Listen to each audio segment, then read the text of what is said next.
বাংলাদেশের যিনি ক্ষমতার চেয়ারে বসে আছেন তার নাম কি?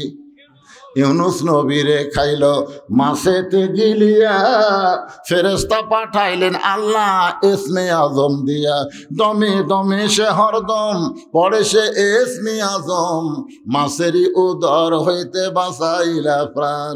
ইউনুস যখন ক্ষমতা বসলো তখন ভারত মনে করলো হাসিনা তো বাংলাদেশ আমাকে গোলাম বানাতে হয়ে গেছে রে। কিন্তু এই মরদ প্রথম খুবই হুমকি ধমকি দিল না, কারণ ভারত দিল কি দিল না? পেঁয়াজ বন্ধ করে দেব, আলু বন্ধ করে দেব, চিনি বন্ধ করে দেব। ইউনুস কই দে দে, ওরা সব বন্ধ করে দিয়ে ওরা এখন কাঁদতেছে, ভিসা বন্ধ করে দিয়ে ভারতের ব্যবসা হচ্ছে না, কোনো কিছু হচ্ছে না। বাইরে পশ্চিমবঙ্গের লোকেরা মাঝে মধ্যে সামনে ইউনুস একেবারে মুদি বুড়ে আঙুল দেখাচ্ছে, দেখ তোর ভারত আমার দরকার না, আমি চীনত যাই ভাই, যে 30টা প্রকল্প বাঁধ লিয়ে যাচ্ছে, এত কিছু লিয়ে যাচ্ছে, বলছেন ভারতের মুদি গলা থাকবে। আবার লালমনিরহাটে এমন একটা বিমানবন্দর তৈরি করতেছে, বুঝলেন, ভারত গ্রাস করতে, ভারতের যে 7 সিস্টার আছে ওটা সাইজ করতে বাংলাদেশের একদিনও লাগবে না। সুবহানাল্লাহ কন্যা কেন? এই হাসিনার হুমকি, ফেঙ্গি কুত্তের হুমকি, ওরা লাভ আছে কেন পাগলা? ফেঙ্গি কুত্তা যখন হুমকি দেয় তখন কি করে, যে একটা বড় কুত্তা আসে পাশার তলে নিয়ে আসবে, ধরে খান কথা ঠিক কিনা? হাসিনা হলো ফেঙ্গি কুত্তে, ওর হুমকিত কাম হবে। কি মনে করতেছেন ইউনুস সরকার আসার পরে দেশের উন্নতি হচ্ছে না অবনতি হচ্ছে? এতক্ষণ কয়বার জেনারেটর চালু করা লাগলো, এতক্ষণ কয়বার জেনারেটর চালু, মানে 8 ঘন্টা পরে কারেন্ট নেই, জোরে কোন কথা ঠিক কিনা? কারেন্ট যায়। রমজান মাসে গেছিল, এর আগে হাসিনার সময় ইফতার করবার কেবল বসে বিসমিল্লাহ করে মুখত দেব, কারেন্ট নাই। তারাবির যায় কেবল 4 রাকাত নামাজ হতে কারেন্ট নাই। সেহরির সময় পানি ভরে নিয়ে যাচ্ছে, কারেন্ট নাই। কি শোনেন, মানুষ বুড়া হলে কাজ একটু ধীর গতিতে হবে। ওনার বয়স হলো 85 বছর, ধীর গতিতে কিন্তু সবাই ধরা পড়বি, আজও ধরা পড়ছে। তোর কোন কথা ঠিক না? আস্তে আস্তে, ইন্নাল্লাহা মাস সাবিরিন, ধৈর্যশীলদের সঙ্গে আল্লাহ আছে। বাজায় ওমর ফারুক বললেন, আপনি খ্রিস্টান ধর্ম যাজক, আপনি মুসলমান হলে তো আলহামদুলিল্লাহ। বলে, আমি মুসলমান হওয়ার আগে তোমাকে 4টা প্রশ্ন করব, উত্তর দিবার পারলে মুসলমান, না হলে মুসলমান হব না। ওমর ফারুক বলে, পাজি কি 4টা প্রশ্ন করবা? বলে, 1 নম্বর প্রশ্ন হলো, পৃথিবীর এমন কোন জায়গা সূর্যের আলো একবার পড়েছে কিয়ামত পর্যন্ত ওই জায়গায় সূর্যের আলো পড়বে না। আমার 2 নম্বর প্রশ্ন হলো, পৃথিবীর এমন কোন কারাগার কয়েদি নিঃশ্বাস নেবার পারে না, এরপরও কয়েদি জীবিত থাকে। আমার 3 নম্বর প্রশ্ন হলো, এমন কোন কবরটাও জীবিত, লাশটাও জীবিত। আমার 4 নম্বর প্রশ্ন হলো, পৃথিবীর এমন কোন 2 ভাই একই সঙ্গে জন্মগ্রহণ করেছে, আবার বহু বছর পরে একই সঙ্গে 2 ভাই মৃত্যুবরণ করেছে, কিন্তু এক ভাইয়ের চাইতে এক ভাই 100 বছরের বড়। এই 2টা ভাইয়ের নাম বলা লাগবে। ওমর ফারুক বলে, পাদ্রী রে, এমন প্রশ্ন আমি জীবনে শুনি নাই, তাহলে উত্তর কেমনে দেব? পাদ্রী বলতেছে, তাহলে আমি মুসলমান হতে পারলাম না। ওমর ফারুক যখন জেরুজালেম থেকে মদিনাত আসলেন, শিক্ষামন্ত্রী আলীর সঙ্গে তার দেখা হয়ে গেল। আলী বলতেছে, আমিরুল মুমিনিন, জেরুজালেমের খবর কি? বলে, খবর খুবই ভালো, শত শত খ্রিস্টান মুসলমান হয়ে গেল, কিন্তু একটা পাদ্রী মুসলমান হতে পারলো না। বলে, পাদ্রী কেন মুসলমান হইল না? বলে, আমাকে 4টা প্রশ্ন করেছে, উত্তর দিবার পারলে মুসলমান হতো, কিন্তু আমি উত্তর দিবার পারি নাই। আলী বলতেছেন, কি প্রশ্ন করেছে? বলে, 1 নম্বর প্রশ্ন হলো, পৃথিবীর এমন কোন জায়গা সূর্যের আলো একবার পড়েছে কিয়ামত পর্যন্ত পড়বে না, এই জায়গার নাম কি? আলী মুস্কি মুস্কি হাসে আর বলে, আপনি কেন বলতে পারলেন না? মুসা আলাইহিস সালাম যখন সাগর পাড়ি দিচ্ছিল, এমন সময় সাগর রাস্তা হয়ে গেল, ওই সময় সূর্যের আলো সাগরের তলায় গিয়ে পড়লো। যখন ফেরাউন সাগর পাড়ি দিবার চাইলো, ওই যে সাগর একত্র হয়ে গেল, কিয়ামত পর্যন্ত ওই জায়গায় সূর্যের আলো আর কোনোদিন পড়বে না। ওমর ফারুক চুমকে বলে, আলী, পৃথিবীর এমন কোন কারাগার কয়েদি নিঃশ্বাস নিবার পারে না তারপরে জীবিত থাকে? আলী বলতেছে, মায়ের উদর, সন্তান নিঃশ্বাস নিবার পারে না, এরপরও আল্লাহ সন্তানকে জীবিত রাখে। আলী রে, 3 নম্বর প্রশ্ন করেছে, কবরও জীবিত, লাশটাও জীবিত। আলী বলতেছে, কবর হলো মাছ, আর লাশটার নাম হলো ইউনুস আলাইহিস সালাম। শান্তি, সুবহানাল্লাহ বলেন। গত বছর এই সময় আমাদের অনেকের শরীর সুস্থ ছিল এই সময়, গত বছর খেয়াল করে দেখেন, এই সময় আমাদের অনেকের শরীর সুস্থ ছিল, কিন্তু মনের মধ্যে শান্তি ছিল না। কেমন যেন একটা অস্থিরতা কাজ করতো, না জানি কি হয়, না জানি কি হয়। আজরাইল ধরার আগে পুলিশ ধরার ভয়, কি কম ছিল না এরকম? কিন্তু আজকে 5ই আগস্টের পরে এখন পর্যন্ত আমাদের অন্তরটা এত শান্তিময় হয়ে গেছে যে শরীরও শান্তি, মনও শান্তি। সুবহানাল্লাহ। যে আল্লাহ শারীরিক সুস্থতা, মানসিক প্রশান্তি দান করে আজকের এই কোরআনের মাহফিলে কবুল করলেন, আমরা সে আল্লাহর উপরে খুশি না বেজার? তাহলে জবান করে সমস্বরে সকলে বলবো, রব্বানা লাকাল হামদ হামদান কাসীরান তাইয়িবান মুবারাকান ফীহি। আমরা প্রশংসা করলাম কার? কেন করলাম? এই কারণেই আমরা আল্লাহর প্রশংসা বেশি বেশি করব। একটু হিসাব করেন তো, একটা আল্লাহর ওলিদের একটা কথা আছে, এটা কোরআন হাদিস না। মান আরাফা নফসাহু ফাকাদ আরাফা রব্বাহু। কেউ যখন তার নিজকে চিনতে পারবে, সে তখন তার আল্লাহকেও চিনতে পারবে। এ কথাটা কিন্তু কোরআন হাদিস না, কিন্তু কথাটা অত্যন্ত গুরুত্বপূর্ণ। আপনি কি কোনোদিন হিসাব করে দেখছেন যে আল্লাহ যদি আমাকে হিন্দুর ঘরে পাঠাতো? একটাবার কি মাথায় হাত দিয়ে একটু চিন্তা করে দেখেন তো, আল্লাহ যদি আমাকে বৌদ্ধর ঘরে পাঠাতো, ইহুদির ঘরে পাঠাতো, খ্রিস্টানদের ঘরে পাঠাতো, তাহলে আমার অবস্থা কি হতো? আমাদের কি দুনিয়ায় শেষ, না দুনিয়ার পরে আর একটা জগৎ আছে? আর একটা জগতের কথা আপনাদের খেয়াল আছে?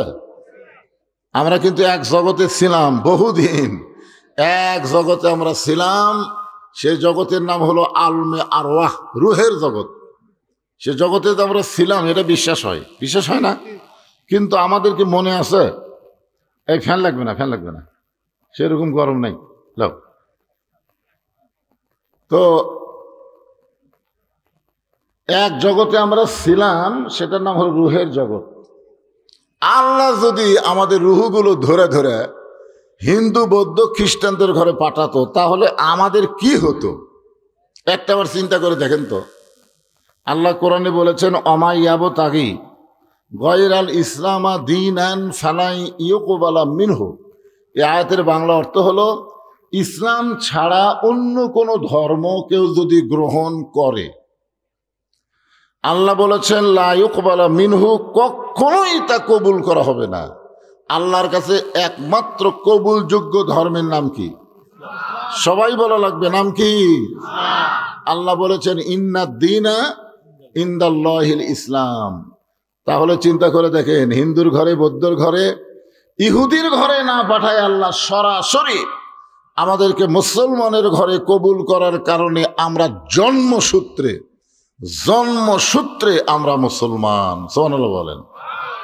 আপনারা বলেন তো, জন্মসূত্রে মুসলমান হওয়ার মধ্যে লাভ কি? একটু লাভ লস না জানলে ব্যবসা হবে? এগুলো নিয়ে আপনারা চিন্তাই করেন না। জন্মসূত্রে মুসলমান হওয়ার মধ্যে লাভ কি?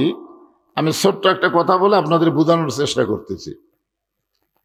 আল্লাহ রাসূল একদিন মসজিদ নববীর মধ্যে বসে আছেন। কোথায় বসে আছেন? মসজিদ নববীর মধ্যে বসে আছেন। কিন্তু নবী শুধু নিজে বসে নাই, নবীর 2 উরাতের উপরে নবীর 2টা নাতি বসে আছেন। আমাদের নবী শুধু নবী না, আমাদের নবী কিন্তু একজন নানা ছিলেন। যখন কি ছিলেন? তো 2 নাতি বসে খুব দুষ্টামি করতেছে। এক নাতি নবীর দাড়ির মধ্যে হাত দিয়ে দাড়ি টানতেছে, আর এক নাতি মাথার টুপি খুলে ফেলে দেয়। নবী কোনো বিরক্তি হয় না, বরং নবী ওদেরকে আরো আদর করে। সুবহানাল্লাহ বলেন। এমন সময় হযরত আবু বকর রাদিয়াল্লাহু মসজিদের দরজার কাছে গেছে। মসজিদের দরজার কাছে গিয়ে ভিতর দিকে লক্ষ্য করে দেখে যে এক নাতি দাড়ি ধরে টান মারে, আর এক নাতি মাথার টুপি খুলে ফেলে দেয়। এই দৃশ্য দেখার পরে আল্লাহর বান্দা আবু বকর আসমানের দিকে তাকায় বলতেছে, আল্লাহ, আমার নবী শুধু বিশ্ব নবী নয়, আমার নবী হলেন পৃথিবীর 1 নম্বর নানা। জোরে কোন সুবহানাল্লাহ। আমরা যদি নানা হতাম আর নাতি যদি আমাকে দাড়ি ধরে টান মারে টুপি খুলে যদি ফেলে দেয়, আমরা কি আদর করব না রাগ করব? এই নানাগুলা রাগ করবে না আদর করবে? দুষ্ট, এ কথা বলবো। কিন্তু নবী কোনো রাগ না করে বরং দুইটাকে আবার বুকের মধ্যে চাপে ধরে দোয়া করতেছে। এই দৃশ্য দেখার পর আবু বকর রাদিয়াল্লাহু বললেন, আল্লাহ, আমার নবী শুধু বিশ্ব নবী নয়, আমার নবী হলেন পৃথিবীর শ্রেষ্ঠ নানা। কারণ আমাদের নবী শুধু নবী না, আমরা দরুদের মধ্যে কি বললাম? আল্লাহুম্মা সাল্লি আলা সাইয়্যিদিনা। সাইয়্যিদিনা শব্দের অর্থ হলো আমাদের নবী, আমাদের নেতা। কবরে যখন আমরা যাব, মুনকির নাকির আমাদের 3 নম্বর প্রশ্ন করবে, ওমান নাবিউকা, তোমাদের নবী এবং তোমাদের নেতাকে। এ প্রশ্ন করবে, কিন্তু খালি প্রশ্ন করবে না তোমাদের নবীকে, প্রশ্ন করবে তোমাদের নবী এবং নেতা, তার নাম কি? তখন আমরা অনেকে হয়তো বলবো আমাদের নবী হলেন মোহাম্মদ রাসূলুল্লাহ আর আমাদের নেতা হলো বঙ্গবন্ধু। কেউ হয়তো বলবো আমাদের নবী হচ্ছেন মোহাম্মদ রাসূলুল্লাহ আর আমাদের নেতা হলো শহীদ জিয়া। মুসলমানের দাবি করার পরে আল্লাহর নবী ছাড়া অন্য কাউকে নেতা মানা যাবে না। যদি মানেন তো কবরত যা ধরা খাবেন। আচ্ছা, কবরত যা ধরা খালে তার অবস্থাটা কি হবে চিন্তা করে দেখেন। তো এখন এমন সময় হয়তো ওমর ফারুক মসজিদের মধ্যে ঢুকতেছেন, কিন্তু ঢোকার সময় আবু বকর রাদিয়াল্লাহু দেখে বলতেছেন, ভাইজান আপনি অনেক আগেই মসজিদে আইছেন, ভিতরে না ঢুকে দরজাত কি করতেছেন? আবু বকর বলে, ওমর একটাবার ভিতর দিকে লক্ষ্য করে দেখো। ওমর ফারুক ভিতর দিকে লক্ষ্য করে দেখতেছে, হোসাইন দাড়ি ধরে টান মারতেছে আর হাসান মাথার টুপি খুলে ফেলে দিচ্ছে। এই দৃশ্য দেখার পরে ওমর ফারুক বলতেছেন, এই দুইটা সন্তান বড় বেদব হয়ে গেছে। এই দুইটা সন্তান কি হয়ে গেছে? বেদব হয়ে গেছে, সব সময় নবীকে কষ্ট দেয়। আচ্ছা, আবু বকর কি বললেন আর ওমর কি বলতেছেন? অথচ আল্লাহ রাসূল বলেছেন, ইন্নী বুইসতু মুআল্লিমান, নিশ্চয় আল্লাহ আমাকে শিক্ষক করে দুনিয়াতে প্রেরণ করেছে, লিউতাম্মিমা মাকারিমাল আখলাক, আর আমার যারা ছাত্র হবে তারা চরিত্রের গোল্ডেন এ প্লাস পাবে। জোরে কান সুবহানাল্লাহ। আবু বকরের মতের সাথে ওমর ফারুকের মতের মিল নাই। আবু বকর বলতেছেন আমার নবী হলেন পৃথিবীর শ্রেষ্ঠ নানা, আর ওমর ফারুক বলতেছেন এই দুইটা সন্তান বড় বেয়াদব। সঙ্গে সঙ্গে আবু বকর শাহাদত আঙ্গুলি তুলে বললেন, ওমর, যেই কথা একটাবার বলেছো এই কথার দ্বিতীয়বার বলো না। তুমি যে দুইটা সন্তানকে বেয়াদব বলেছো একবার, কিন্তু দ্বিতীয়বার যেন বলো না। ওমর ফারুক বললেন, আবু বকর ভাই, আমার দোষ কোন জায়গায়? আবু বকর বললেন, ওমর, তুমি যে দুই সন্তানকে বেয়াদব বলতেছো তাদেরকে তুমি চিনো? তুমি যে দুইটা সন্তানকে বেয়াদব বললা যে হাসান হোসেন বেয়াদব হয়ে গেছে, এই দুইটাকে তুমি চিনো? তো ওমর ফারুক বলেন, আবু বকর ভাই, চিনবো না কেন? এরা হলো আলী আর ফাতেমার সন্তান। আবু বকর বললেন, শুধু আলী ফাতেমার সন্তান বললে হবে না, এদের আরো পরিচয় আছে। ওমর ফারুক বললেন, এদের আর কি পরিচয়? আবু বকর বললেন, ওমর, তুমি কত বছর বয়সে ঈমান গ্রহণ করছো? ওমর ফারুক বললেন, আমি 27 বছর বয়সে ঈমান গ্রহণ করছি। আবু বকর বললেন, ঈমান গ্রহণ করার আগে তুমি কি ছিলে? ওমর ফারুক বললেন, ঈমান গ্রহণ করার আগে আমার চাইতে খারাপ মানুষ পৃথিবীতে কেউ ছিল না, যিনি নবীকে নাঙ্গা তরবারে হাতে নিয়ে হত্যা করার জন্য রওনা দিছিল। জোরে কোন কথা ঠিক কিনা? আবু বকর বললেন, ওমর, আমিও 35 বছর বয়সে ঈমান গ্রহণ করেছি। শুনে নাও ওমর, ঈমান গ্রহণ করার আগে তুমি কাফের ছিলা, আমি আবু বকর কাফের ছিলাম। তাহলে হিসাব করে দেখো, তোমার হায়াতের 27 বছর তুমি কুফরে হালে কাটাইছো, আমার হায়াতের 35 বছর আমি কুফরে হালে কাটাইছি। আর যে দুইটা সন্তানকে তুমি বেয়াদব বলতেছো, এরা জন্মসূত্রে জান্নাতি হয়ে জন্মেছে। ওমর ফারুক বলে, আবু বকর ভাই, এই খেয়াল তো আমি কোনোদিন করি নাই, আজকে আপনারা খেয়াল করেন, জন্মসূত্রে আমরা মুসলমান হয়ে জন্ম নিয়েছি। সুবহানাল্লাহ বলে, কত বড় ভাগ্যবান যে আল্লাহ আমাদের হিন্দু বৌদ্ধ খ্রিস্টানদের ঘরে না পাঠায়া সরাসরি আল্লাহ আমাদেরকে মুসলমানের ঘরে পাঠাইছেন। এখান থেকে বুঝতে হবে আল্লাহ আমাদের প্রতি খুশি আছে, রাজি আছে। রাজি না থাকলে মুসলমানের ঘরে আমাদেরকে কবুল করতেন না। ধরে কোন কথা ঠিক কিনা? তো জন্মসূত্রে মুসলমানের ঘরে কবুল হওয়াতে খুশি না বেজার? তাহলে জবান খুলে বলি আলহামদুলিল্লাহ। আছেন আমার মুক্তার, আছেন আমার ব্যারিস্টার, শেষ বিচারের হাইকোর্টেতে তিনি আমায় করবেন পার। আমি পাপী তিনি জামিনদার, আমি পাপী তিনি জামিনদার। এই তিনি কে? সবাই কর পারতেছে না। আরে পাগলা, কোনো কালে যদি আমরা ঠেকে যাই, ঠেকে যাও বোঝেন না? অনেকে বলেন এই আমার মোবাইল নম্বর রাখ, আমার মোবাইল নম্বর রাখ, কোনো সময় তুই যদি ঠেকে যাস আমাকে কল করিস। তখন কি কয়, আমার এমপি আছে রে, আমার চেয়ারম্যান আছে, ওসি সাহেব আমার হাতের লোক। আল্লাহ যখন হাকিম হয়ে আমাদেরকে আসামি বানায় বিচার শুরু করবেন, ওই সময় আমাদের নবী আমাদের উকিল হবেন, ব্যারিস্টার হবেন, আমাদেরকে সুপারিশ করে জান্নাতে পৌঁছায় দিবেন। এমন নবীর উম্মত হওয়াতে খুশি না বেজার? তাহলে জবান করে আর একবার বলি আলহামদুলিল্লাহ।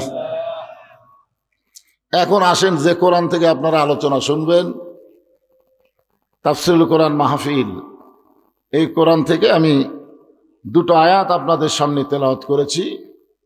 প্রথম আয়াত হচ্ছে ফাযকুরুনি আযকুরুকুম ওয়াশকুরুলি ওয়ালা তাকফুরুন। এই আয়াতের বাংলা অর্থ হলো যে আল্লাহকে জিকির করে আল্লাহও তার জিকির করেন। ফাযকুরুনি আযকুরুকুম, বুঝতেছেন না? আমরা আল্লাহর জিকির করি, আল্লাহ আমাদের জিকির করেন। এই জিকির মানে কি? আমাদের বাংলাদেশে কিন্তু একটা জাকের পার্টি আছে। ধরে কোন কি পার্টি? আপনারা জাকের পার্টির নাম শোনেন না? সেই জিকির, আমার দয়াল বাবার দরবারেতে কেউ ফিরে না খালি হাতে। এরকম একটা পার্টি আছে না নাই? কি কয় হাই রে! আল্লাহ বলতেছেন ফাযকুরুনি আযকুরকুম, যে আমাকে জিকির করে আমি আল্লাহ তার জিকির করি। এখানে জিকির শব্দের অর্থ হলো স্মরণ করা, বিপদে আপদে সুখে শান্তিতে সবসময় স্মরণ করা লাগবে। কাকে? আরো ধরে কন। তার মানে বোঝা যাচ্ছে আল্লাহ ছাড়া আমাদের কেউ নাই। একবার মুসা আলাইহিস সালাম রাস্তা দিয়ে যাচ্ছিলেন, রাস্তা দিয়ে যাওয়ার সময় দেখে রাস্তার বাম পাশে বসে শয়তান কান্দিচ্ছে। কে কান্দিছে? শয়তান কাঁদতেছে। তো মুসা বলতেছে শয়তান কান্দো কেন? বলে আমাকে তো আল্লাহ বার করে দিছে, আল্লাহর এরিয়ার মধ্যে রহমতের মধ্যে আমাকে আর ঢোকার চান্স নেই, আমাকে মারদুত মানে বার করে দিছে, যা তুই বার হয়ে যা। তা আমি কাঁদতেছি এই কারণে, আপনি যখন আল্লাহর কাছে যাচ্ছেন তুর পর্বতে, মানে আল্লাহর সাথে যখন কথা বলবার যাচ্ছেন, তখন একটু আপনি আমার কথা আল্লাহকে বলবেন। তো মুসা আলাইহিস সালামকে বলতেছে কি বলবো? যে আমার কথা বলবেন, আমি একটু তওবা করে ভালো হবার চাই, শয়তানি করবার আর মন চাচ্ছে না। মানে আমি শয়তানি আর কি করব, আমার চাইতে মানুষ শয়তান বড় হয়ে গেছে। মানে মানুষের শয়তানের কাছে আমার শয়তান আর কুলাচ্ছে না। যেরকম রমজান মাসে রাসূল বলেছেন আল্লাহ শয়তানকে জাহান্নামের শিকল দিয়ে বন্ধ করে থই। রমজান মাসে কিন্তু ইবলিস শয়তানকে আল্লাহ কি করে? জাহান্নামের শিকল দিয়ে বন্ধ করে থই। তারপর আমাকে রমজান মাসে শয়তানি কম হয় না বেশি হয়? তো মানে মানুষ শয়তান, ইবলিস শয়তানের চাইতে বড় হয়ে গেছে। যার কারণে বলতেছে আপনি যখন যাচ্ছেন আল্লাহর কাছে আমার কথা একটু বলবেন, আল্লাহ যেন আমাকে মাফ করে দেয়, আমি তওবা করে ভালো হবার চাই। মুসা আলাইহিস সালাম বলতেছেন শয়তান তুই যদি তওবা করে ভালো হোস তাহলে আর তো কোনো টেনশনই নাই, কারণ শয়তান ভালো হয়ে গেলে দুনিয়ার মানুষ এমনি ভালো হবে। তো মুসা আলাইহিস সালাম তুর পর্বতে গিয়া আল্লাহর সঙ্গে কথাবার্তা বলতেছে। কথাবার্তা বলতে বলতে একসময় মুসা নবী বলতেছে আল্লাহ এখন আমি যাই। তা আল্লাহ বলতেছে তুমি মনে হয় আর কিছু বলবা? না, আমার আর বলার কিছুই নাই। তা আল্লাহ বলতেছে মুসা তোমাকে যে শয়তান বললো, আল্লাহ আপনার সাথে কথা বলতে বলতে শয়তানের কথা আমার মনই নাই। আল্লাহ বলতেছে মুসা দুনিয়ার সবাই সবাইকে ভুলতে পারে, কিন্তু আমি আল্লাহ কোনোদিন কাউরে ভুলি না। এখান থেকে বোঝা গেল যে আল্লাহ কোনোদিন কাউরে ভোলে না, সে আল্লাহকে স্মরণ করতে হবে, আল্লাহ ছাড়া অন্য কাউকে স্মরণ করা যাবে। আমি হলাম আপনাদের পকেটের বক্তা, জোরে কোন কথা ঠিক কিনা? আপনারা বলেন তো কার পকেটে আমার ওয়াজ নাই? আপনাদের আদম দিঘির বহু লোক আমাকে কয়, হুজুর আপনার ওয়াজ না দিলে আমার ঘুমই ধরে না। মানে ঘুমানোর সময় আমার ওয়াজ দিয়া তারপরে ঘুম পাড়ে। আরে মা বোনেরা তো একে বসার ব্যবস্থা করছেন নাকি? মা বোনদের বসার? আচ্ছা মাশাআল্লাহ। এই মায়ের, এই জোরে কথা বলা যাবে না, চুপ করে ওয়াজ শোনা লাগবে। তো মুসা বলতেছে, আল্লাহ শয়তানের কথা আমার মনেই নাই। আল্লাহ বলতেছে, মুসা শয়তান যখন আবার তোমাকে ধরবে তুমি বলে দিও আমি আল্লাহ শয়তানের তওবা কবুল করব, তবে তওবাটা হলো আদমের কবরের কাছে গিয়ে যদি একটা সেজদা করে তাহলে আমি আল্লাহ শয়তানকে মাফ করে দিব। যখন আদম জীবিত ছিল তখন তো করেনি, সেজদা না করার কারণেই তো শয়তান হয়ে গেছে নাকি? তো এখন যখন আদম দুনিয়াতে নাই, তো আদমের কবর আছে, ওই কবরে যায় খেলে একটা সেজদা দিলেই আমি আল্লাহ শয়তানকে মাফ করে দেব। তো মুসা আলাইহিস সালাম যখন আসতেছে উত্তর পথে ফিরে, তখন শয়তান বলতেছে, আল্লাহ নবী মুসা আমার খবর কি? বলে তোমার কথা আমাকে আল্লাহ বলার মনেই নেই, বরং আল্লাহ পাকে আমাকে জানায় দিল শয়তান যদি তওবা করতে চায় তাহলে আদমের কবরে যেন একটা সেজদা দেয়। শয়তান বলতেছে বাঁচা থাকতেই দেইনি, আর মরা মানুষের কবর সেজদা দেব? এই কথা বলার পিছনে কারণ হলো ফাযকুরুনি আযকুরকুম। আল্লাহ বললেন যে আমাকে স্মরণ করে আমি আল্লাহ তাকে স্মরণ করি। আল্লাহর একজন মস্ত বড় পয়গম্বর, নাম হলো নূহ নবী। জোরে বলেন নাম কি? শুকনা জায়গায় একটা নৌকা তৈরি করতেছেন। শুকনা জায়গায় নৌকা তৈরি যখন করে এমন সময় এক বুড়ি মানুষ লাঠিতে ভর দেশে বলে, বাবা নূহ এই শুকনা জায়গায় নৌকা বানানোর কারণ কি? নূহ বললেন, বুড়িমা বন্যা নামক একটা গজব হবে, যেই গজবে গোটা পৃথিবী ধ্বংস হয়ে যাবে। গোটা পৃথিবী পানির তলে 40 দিন পর্যন্ত ডুবে থাকবে, এমনকি পাহাড় পর্বত পর্যন্ত বন্যার পানিতে ডুবে যাবে। এই নৌকার মধ্যে যারা জায়গা পাবে কেবলমাত্র তারাই জীবিত থাকবে। সুবহানাল্লাহ বলেন। বুড়ি বলতেছে, বাবা নূহ এত বড় বন্যার গজবে সবাই যদি নৌকায় উঠতে চায় তাহলে তোমার ছোট্ট নৌকার মধ্যে কি সবার জায়গা হবে? নূহ বললেন, বুড়িমা এ নৌকায় ওঠার শর্ত হলো আল্লাহর বান্দা বান্দি যারা, ইমানদার বান্দা বান্দি যারা নৌকার মধ্যে জায়গা পাবে তারা। সঙ্গে সঙ্গে বুড়ি বললেন, বাবা আমি তাহলে ইমানদার বান্দি হবার চাই।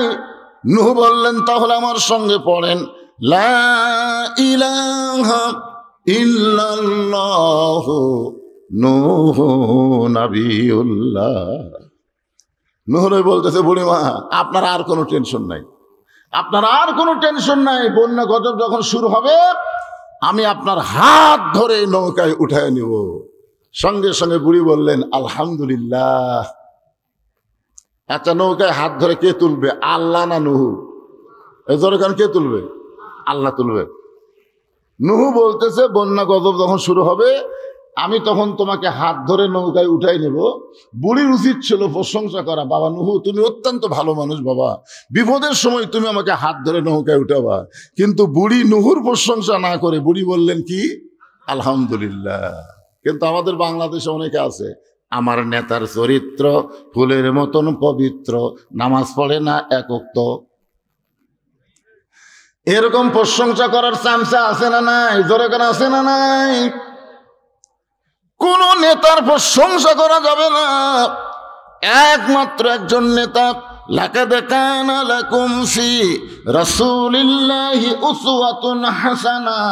আল্লাহ বলেছেন সফলতা যদি অর্জন করতে চাও তাহলে দুনিয়ার সমস্ত পাঁচশো নেতা বাদ দিয়া মোহাম্মদ রাসূলকে তোমাদের আদর্শের নেতা হিসাবে গ্রহণ করে না।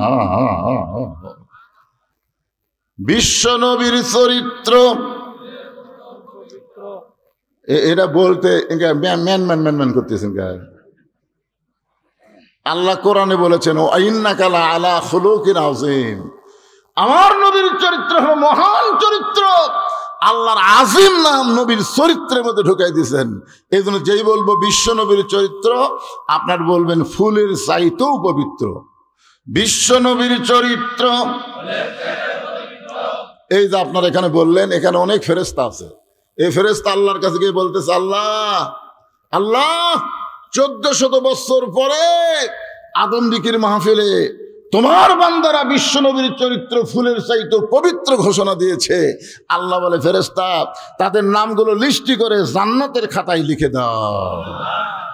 আপনি মনে করতেছেন নামাজ দিয়া, রোজা দিয়া, হজ দিয়া আপনি জান্নাতে যাবেন? সামান্য একটা ওসিলাই আল্লাহ আপনাকে জান্নাত দিবার পারে। জোরে কোন কথা ঠিক কিনা? হ্যাঁ। বুড়ি চলে গেল, এরপরে বন্যা গজব শুরু। গোটা পৃথিবী বন্যার গজবে ডুবে গেল। এমনকি হিমালয় পাহাড় পর্যন্ত বন্যার নিচে 40 দিন থাকলো। এক সময় আল্লাহ তাআলা পানি কমে দিল।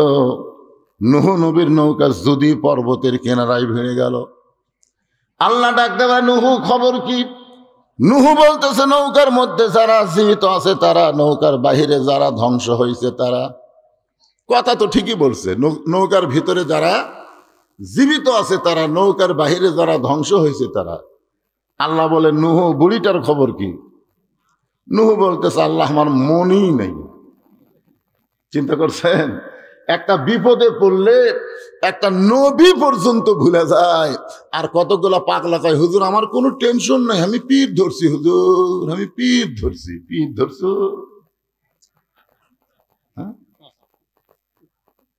তুমি যে পীর ধরছ সেই পীর জান্নাত পাবে কিনা তারই কোনো গ্যারান্টি নাই। প্রত্যেকটা নবীরা হলো জান্নাতি, কুল্লু নাবিয়ুন মাসুমাইন। প্রত্যেকটা নবীরা হলো বেগুনা। জোরে কান সুবহানাল্লাহ। নূহ সেই বুড়ি ধরে নৌকা তুটাবি, আর নূহ বলতেছে, আল্লাহ আমার মনই নেই। আল্লাহ বলে, নূহ তাহলে বুড়িটার খবর কি? নূহ বলতেছে, দুনিয়ার ধ্বংস সবাই হয়ে গেছে, তাহলে বুড়িটাও ধ্বংস। আল্লাহ বলে, নূহ আজগুবি কোনো কথা বলা যাবে না। কথা বলতে গেলে তদন্ত করে কথা বলা লাগবে। আপনারা এলাকার মানুষ কি করেন? আজগুবি। আজগুবি বোঝেন? আজগুবি মানে অজাতা। অজাতা মানুষ কথা কয় যে বুঝবি সেটা এত টেকাইলে কি করে রে। দেখবেন চাষ করে বসে গল্প করে, আরে এত টেকাইলে, এই টেকাইলে কি করে রে। আপনারা বলেন তো, এই কথা কিন্তু আজগুবি কথা। যদি আপনারা তদন্ত করেন, যদি আপনারা দেখেন তো এই টাকাগুলো নিয়ে বলছি কি করে, তাহলে তদন্ত করতে গিয়ে তাকে দাওয়াত দিবার যান, যাই দেখবেন তাই মসজিদ, মাদ্রাসা, এতিমখানা, এমনকি সাইদি হুজুরের নামে এবার একটা অডিটোরিয়াম তৈরি করা হয়েছে। এইগুলো করতে গিয়ে পৃথিবীর কারো কাছ থেকে একটা টাকাও দান সদ্গা নেওয়া হয়নি। সমস্ত টাকা হলো আপনার ওয়াজের পরে যে টাকা দেন, সেই টাকা দিয়ে আমি মসজিদ, মাদ্রাসা, এতিমখানা চালাই। তাহলে এটা তদন্ত করার দরকার আছে না নাই? দরকার আছে না নাই?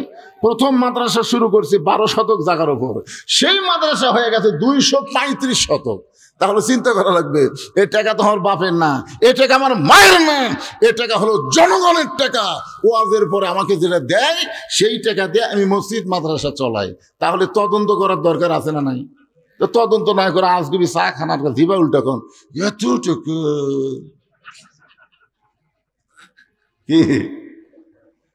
আল্লাহ বলেন, নূহ আজগুবি কোনো কথা বলা যাবে না। কথা বললে তদন্ত করে কথা বলতে হবে। এবার নূহ নবী তদন্ত করতে গিয়ে দেখে বুড়ি তো দূরের কথা, বুড়ির ঝুবড়ি বাড়ি পর্যন্ত কিছুই হয়নি। বন্যার গজবে গোটা পৃথিবী ধ্বংস, অথচ বুড়ি তো দূরের কথা, বুড়ির ঝুবড়ি ভাঙ্গা বাড়ি পর্যন্ত কিছুই হয় নাই। নূহ নবী চমকে ওঠে ডাক দিলেন, বুড়িমা। সঙ্গে সঙ্গে বুড়ি টোপলা নিয়ে হাজির। টোপলা টোপলা।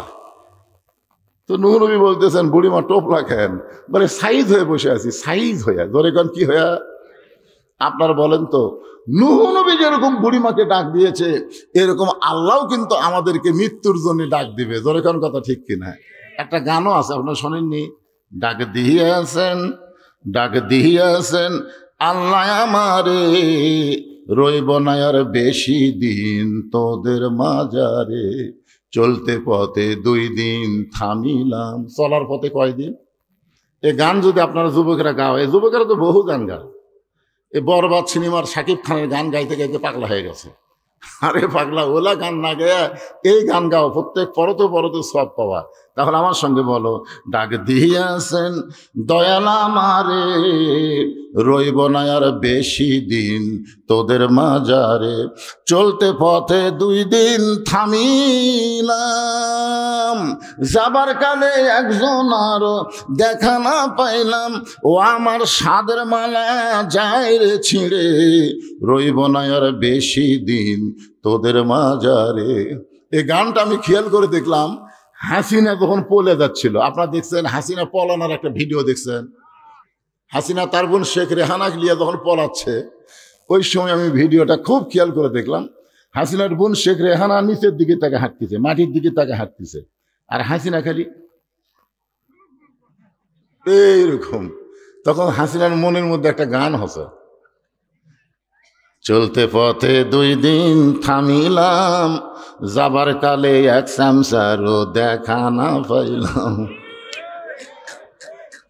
হাই রে হাসিনার সামসারে, আপনাকে আদম দিঘির গাবড়া কুটি রে, গাবড়া, হে গাবড়া কুটি, হাই রে গাবড়া রে, এই গাবড়া আমাকে আদম দিঘি ওয়াজ করবার দেয় না। ধরে কোন কথা রে,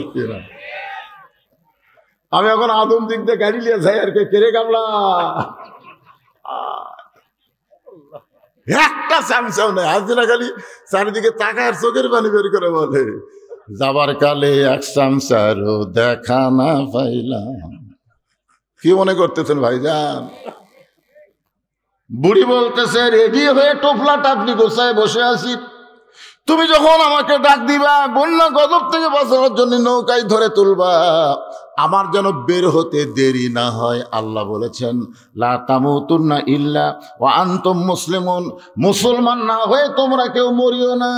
তাহলে কোন সময় আমাদের মৃত্যু হবে আমরা কেউ বলতে পারি না। বলবার যদি না পারি, তাহলে সব সময় আমাদের সাইজ হয়ে থাকার দরকার আছে না নাই? নূহ নবী গালত হাত দেয় কান্দার, বলে বুড়িমা বন্যা গজব শেষ, বন্যা গজব শেষ, গোটা পৃথিবী ধ্বংস হয়ে গেছে, অথচ আপনার বাড়িরও কিছু হয়নি, আপনারও কিছু হয়নি। বুড়িমা, আপনি এমন কি আমল করেন যে আমল করার কারণে আল্লাহ আপনার বাড়ি এবং আপনাকে হেফাজত করলো? বুড়ি বলতেছে, বাবা তোমার মনে নাই, তুমি যখন আমাকে বলছিলে হাত ধরে নৌকায় উঠাবা, তখন আমি জানি ইমানদার যারা ইমান গ্রহণ করেছে তাদের একটাই বিশ্বাস, দুনিয়ার সবাই সবাইকে ভুলতে পারে কিন্তু আল্লাহ কোনোদিন তাকে ভুলবে। তাহলে আমরা জিকির করব কার? এরপরে আল্লাহ বললেন, অশকুরুলি ওয়ালা তাকফুরুন, শুকুর গুজার করতে হবে আল্লাহর। যারা আল্লাহর শুকুর গুজার করবে না, আল্লাহর শুকুর গুজার না করলে কুফরি হয়ে যাবে। জোরে কোন ঠিক কি না? এখন আপনারা বিশ্বাস করেন। এরপরে আল্লাহ বলতেছেন, ইয়া আইয়ুহাল্লাযীনা আমানুস্তাঈনু বিস-সাবরি ওয়াস-সালাহ ইন্নাল্লাহা মা'আস-সাবিরিন। এই ইমানদার বান্দারা, এই পিছনে যারা দাঁড়িয়ে আছো, তোমরা কি ইমানদার না? এখানে আল্লাহ বলতেছেন ইয়া আইয়ুহাল্লাযীনা আমানু। খুব খেয়াল করেন, আপনারা যারা বসে আছেন এবং যারা দাঁড়িয়ে আছেন সবাইকে আমি বলবো, অনুরোধ করে বলতেছি, বসেন বসেন, জায়গা আছে তো, বসেন। বসবার করে সব পিছন দিকে যায়, যাও। ইমানদারকে লক্ষ্য করে আল্লাহ বলতেছেন, যারা আমাকে বিশ্বাস স্থাপন করেছো, আমি আল্লাহর কাছে যদি তোমরা কিছু পাবার চাও, তাহলে এমনি এমনি চাইলে হবে না, 2টা মাধ্যম লাগবে। একটা হলো ধৈর্য, আর একটা হলো নামাজ। কি? তাহলে আমাদের ধৈর্য কম না বেশি? কম।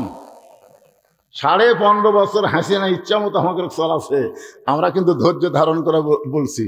তোর বিচার আল্লাহ করবি রে, তোর বিচার আল্লাহ করবি রে, কন্যে কন্যে।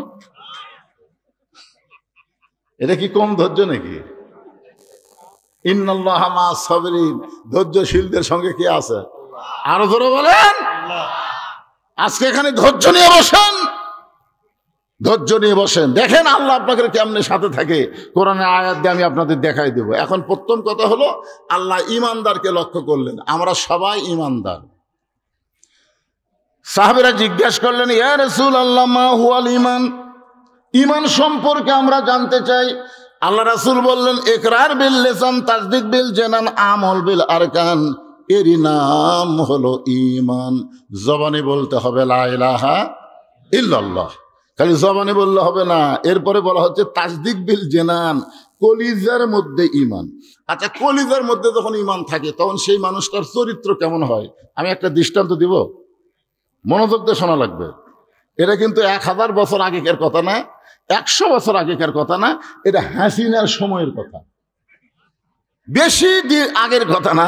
লোকটার নাম হলো মীর কাসিম আলী। লোকটার নাম কি? মীর কাসিম আলী। উকিলের নাম হলো তাজুল ইসলাম। উকিল সাহেব এসে বলতেছে, স্যার আজকে রাত 12টায় আপনার ফাঁসি হবে। তাসদীক বিল জানান মানে কলিজার মধ্যে ঈমান থাকবে সেই লোকটার চাল চরিত্র কেমন হয় একটু খেয়াল করেন।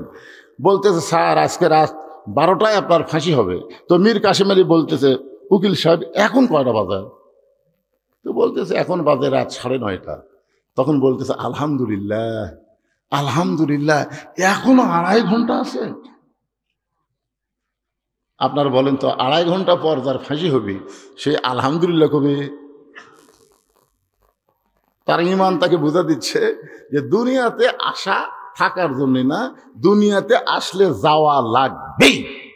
তাসদীক বিল জানান যখন কলিজার মধ্যে অর্জন হবে, সেই লোকটা দুনিয়ার পাগল হবে না, সেই লোকটা আল্লাহর পাগল হবে। জোরে কোন কথা ঠিক কি না? বলতেছে 2.5 ঘন্টা পর আমার ফাঁসি হবে। খামাকে 2.5 ঘন্টা চেতন থেকে লাভ কি? আমি 2 ঘন্টা ঘুম পাড়ি, 2 ঘন্টা ঘুম পাড়ি। উকিল সাহেব, যদি আমি চেতন না পাই তাহলে তুমি আমাকে চেতন করো। আপনার বলেন 2.5 ঘন্টা পর যার ফাঁসি হবে, তাই বলতেছে খামাকা বসে থাকা লাভ কি? আমি 2 ঘন্টা ঘুম পাড়ি, যদি চেতন না পাই তাহলে তুমি আমাকে ডাক দিও। উকিল খালো ওটমোট কামলা এরকম করে ফাঁসি হবি ওরি, আর ওই ঘুম পাড়বি, চেতন পাবি না, আমাকে ডাক দেওয়া লাগবে। উকিল মনে মনে চিন্তা করতেছে, ফাঁসির চিন্তায় লোকটা পাগল হয়ে গেছে, এর সাথে গল্প করে লাভ নাই।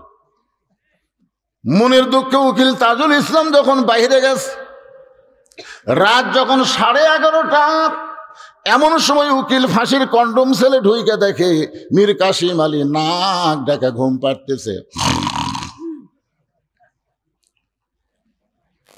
আর মাত্র 8 ঘন্টা, 8 ঘন্টা পরে এই লোকটার ফাঁসি হবে, আর এই লোকটা নাক ডাকা ঘুম পাড়তেছে।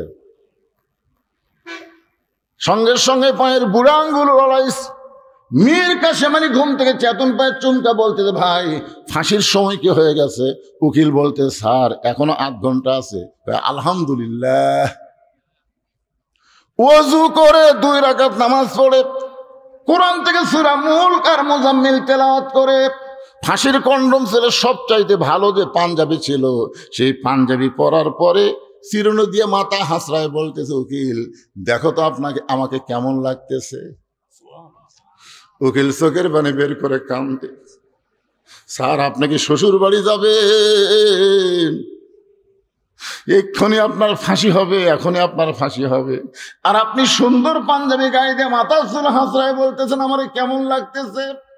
মীর কাসিম আলী মুচকি মুচকি হাসে আর বলে, উকিল ফাঁসি হবে আমার আর তুমি কাঁদতেছো। তাসদীক বিল জানান, কলিজার মধ্যে ঈমান নিয়ে আমি ঘুমাইছিলাম, ওই ঘুমের ঘরে আল্লাহ পাক আমারে দেখাইছে অন্যায়ভাবে কাউকে যখন ফাঁসি দেওয়া হয় তার মৃত্যু হয় না, তার মৃত্যু হয় না। দুনিয়াতে ফাঁসি হবে, দেহ থাকবে দুনিয়ায়, আর মুখ প্রাণ পাখি যাবে ইল্লিন নামক জান্নাতের বাগানে। লিল্লাহ তাকবীর। ভাইজান, এরই নাম হলো তাসদীক বিল জানান। কলিজার মধ্যে যখন ঈমান আসবে, ওই ঈমানটা মানুষকে দুনিয়ার পাগল বানাবে না, আল্লাহর পাগল বানায় দিবে। জোরে কোন কথা ঠিক কিনা? আপনার বলেন তো, যত চেষ্টা করেন থাকতে পারবেন? চেষ্টা করেন না, 6 তলা 7 তলা 10 তলা বিল্ডিং বানায় খালি উপর দিকে তাকায়, খালি উপর দিকে দেখে। কি দেখিস রে? রড বার করে থেকে হুজুর দোয়া করবেন, 10 তলার ভিত দিছি 8 তলা হচ্ছে, আরো 2টা তলা করবার পারলি আমার শান্তি হুজুর। আর 2 কান্দের ফেরেশতা কয়, আল্লাহ এই শয়তানের কান্দ থাকো না। এই শয়তানের কাণ্ড থাকবো না, কারণ এক যাওয়া লাগবে নিচের দিকে আর ওই দেখে উপর দিকে, এই তো পুরো শয়তান হয়ে গেছে। কলিজার মধ্যে যখন ঈমান থাকবে, এই মানুষটা কোনো সময় উপর দিকে তাকাবে না, নিচের দিকে তাকায় তাকায় হাঁটবে। জোরে কোন কথা ঠিক কি না? এরপরে রাসূল বললেন আমল বিল আরকান, ঈমান অনুযায়ী আমল করা লাগবে। আমাদের বাংলাদেশে মানুষ নামাজ পড়ে, কিন্তু যখন তাকে পড়া দরকার তখন তাকে পড়ে না। আল্লাহ রাসূল বলেছেন 7 বছর থেকে নামাজের তালিম দাও। কয় বছর? আর 10 বছর থেকে জোর করে নামাজ ধরাও। আপনি যদি আপনার সন্তানকে 7 বছর থেকে নামাজের তালিম দিতেন আর 10 বছর থেকে জোর করে যদি নামাজ ধরাবার পারতেন, ইন্নাস সালাতা তানহা আনিল ফাহশাই ওয়াল মুনকার, একমাত্র নামাজই পারে যাবতীয় বেহুদা খারাপি কাজ থেকে বাঁচায় দিতে। আজকে দেখেন তো আপনার ছেলেদের দিকে তাকে দেখেন তো, আপনি এই ভুল করার কারণে আপনার ছেলের সাইজ দেখছেন। ঈদুল ফিতরের দিনে 128 জন ছেলে মোটর সাইকেল অ্যাক্সিডেন্ট করে মরে গেছে। আমি একদিন ঈদের পরের দিন আমার মাহফিল নগাঁও ছিল, আমি এই রাস্তা হাসুন দিই কতগুলো ছেলে মোটর সাইকেল চালছে, আমি বললাম এই শালাকের পাশাত কি গুড়া কিরমি হজে নাকি রে? এই শোনেন, আপনি বাবা, আপনার ছেলেকে আপনি দেখবেন না? রাসূল বলেছেন 7 বছর থেকে ওকে নামাজের তালিম দাও, 10 বছর থেকে জোর করে নামাজ ধরাও। আপনার ছেলেদেরকে মেয়েদেরকে যদি আপনি 10 বছর থেকে নামাজ ধরাবার পারতেন, আপনাকে আর কোনো টেনশন করা লাগতো না। আল্লাহর কোরআনই বলেছে ইন্নাস সালাতা তানহা আনিল ফাহশাই ওয়াল মুনকার, একমাত্র নামাজই পারে মানুষকে যাবতীয় খারাপি থেকে বাঁচাই দিতে। আমল বিল আরকান, ঈমানের 1 নম্বর আমল হচ্ছে নামাজ পড়া। যার নামাজ নাই তার ঈমান নাই। মনোযোগ দিয়ে শুনবেন, লা সলাতা লা ইমানা, যার নামাজ নাই তার কি নাই? লা সলাতা লা দীনা, যার নামাজ নাই তার কোনো ধর্ম নেই। বাইনাল আবদি ওয়াল কুফরি তরকুস সালাত, বান্দার কাফের মধ্যে পৃথক করার জিনিসটার নামই হলো নামাজ। এবার আসেন, কোরআনের আয়াত হলো আস্তাইনু বিসসবরি ওয়াসসালাহ ইন্নাল্লাহা মাআস সাবিরিন। যদি আল্লাহর কাছে আমরা কিছু পাবার চাই তাহলে কয়টা জিনিস লাগবে? আপনার কি বিরক্ত হচ্ছেন? তাহলে 2টা জিনিস লাগবে, একটা হলো ধৈর্য আর একটা হলো নামাজ। আপনারা বলেন তো কোন জিনিসের মধ্যে আমাদের ধৈর্য কম? দেখবেন যে ঘন্টার পর ঘন্টা চা খাচ্ছে, একবারও ঘড়ি দেখে না। আর মসজিদের মধ্যে ঢোকার পরই 5 মিনিট পরে জামাত হবি, ওই 5 মিনিটের মধ্যে ওই 5 বার ঘড়ি দেখবি, পারবে। আরে ভাই এখনো 3 মিনিট, আজ ঘড়ি লড়তেছে না রে, আজ ঘড়ি লড়তেছে। যেই লোকটা এত অস্থির, ওই লোকটাই মসজিদ থেকে বার হয়ে চাষটলে 1-1 ঘন্টা আড্ডা গুলি মারতেছে, একবারও ঘড়ি দেখতেছে না। অথচ আপনি জানেন আল্লাহর ঘরের মধ্যে ডান পা দিয়ে আপনি কি দোয়া পড়ছেন? আল্লাহুম্মা আফতাহ লি আবওয়াব রাহমাতিক, মানে কি? আপনি ঢুকেন নাই, আল্লাহ আপনাকে দয়া করে রহমতের ঘরের মধ্যে ঢুকাই দিয়েছে। জোরে কোন কথা ঠিক? সময় মতো নামাজ হবে। বারবার আপনি ঘড়ি কেন দেখতেছেন? আপনি অস্থির কেন হচ্ছেন? আল্লাহ বলতেছেন বিসসবরি ওয়াসসালাহ, ধৈর্য আর নামাজ লাগবে যদি আমার কাছে কিছু পাবার চাও। আমরা বাংলাদেশে কি চাই সেইটা পাবার গেলে ধৈর্য আর নামাজ লাগবে। আপনারা হয়তো ভাবতেছেন হুজুর এই নামাজ আবার কি? এই নামাজ সম্পর্কে আল্লাহ বলেছেন ইন্না সালাতি ওয়া নুসুকি ওয়া মাহইয়ায়া ওয়া মামাতি লিল্লাহি রাব্বিল আলামিন। এশার নামাজ পড়ে হযরত আলী দাঁড়াইছে।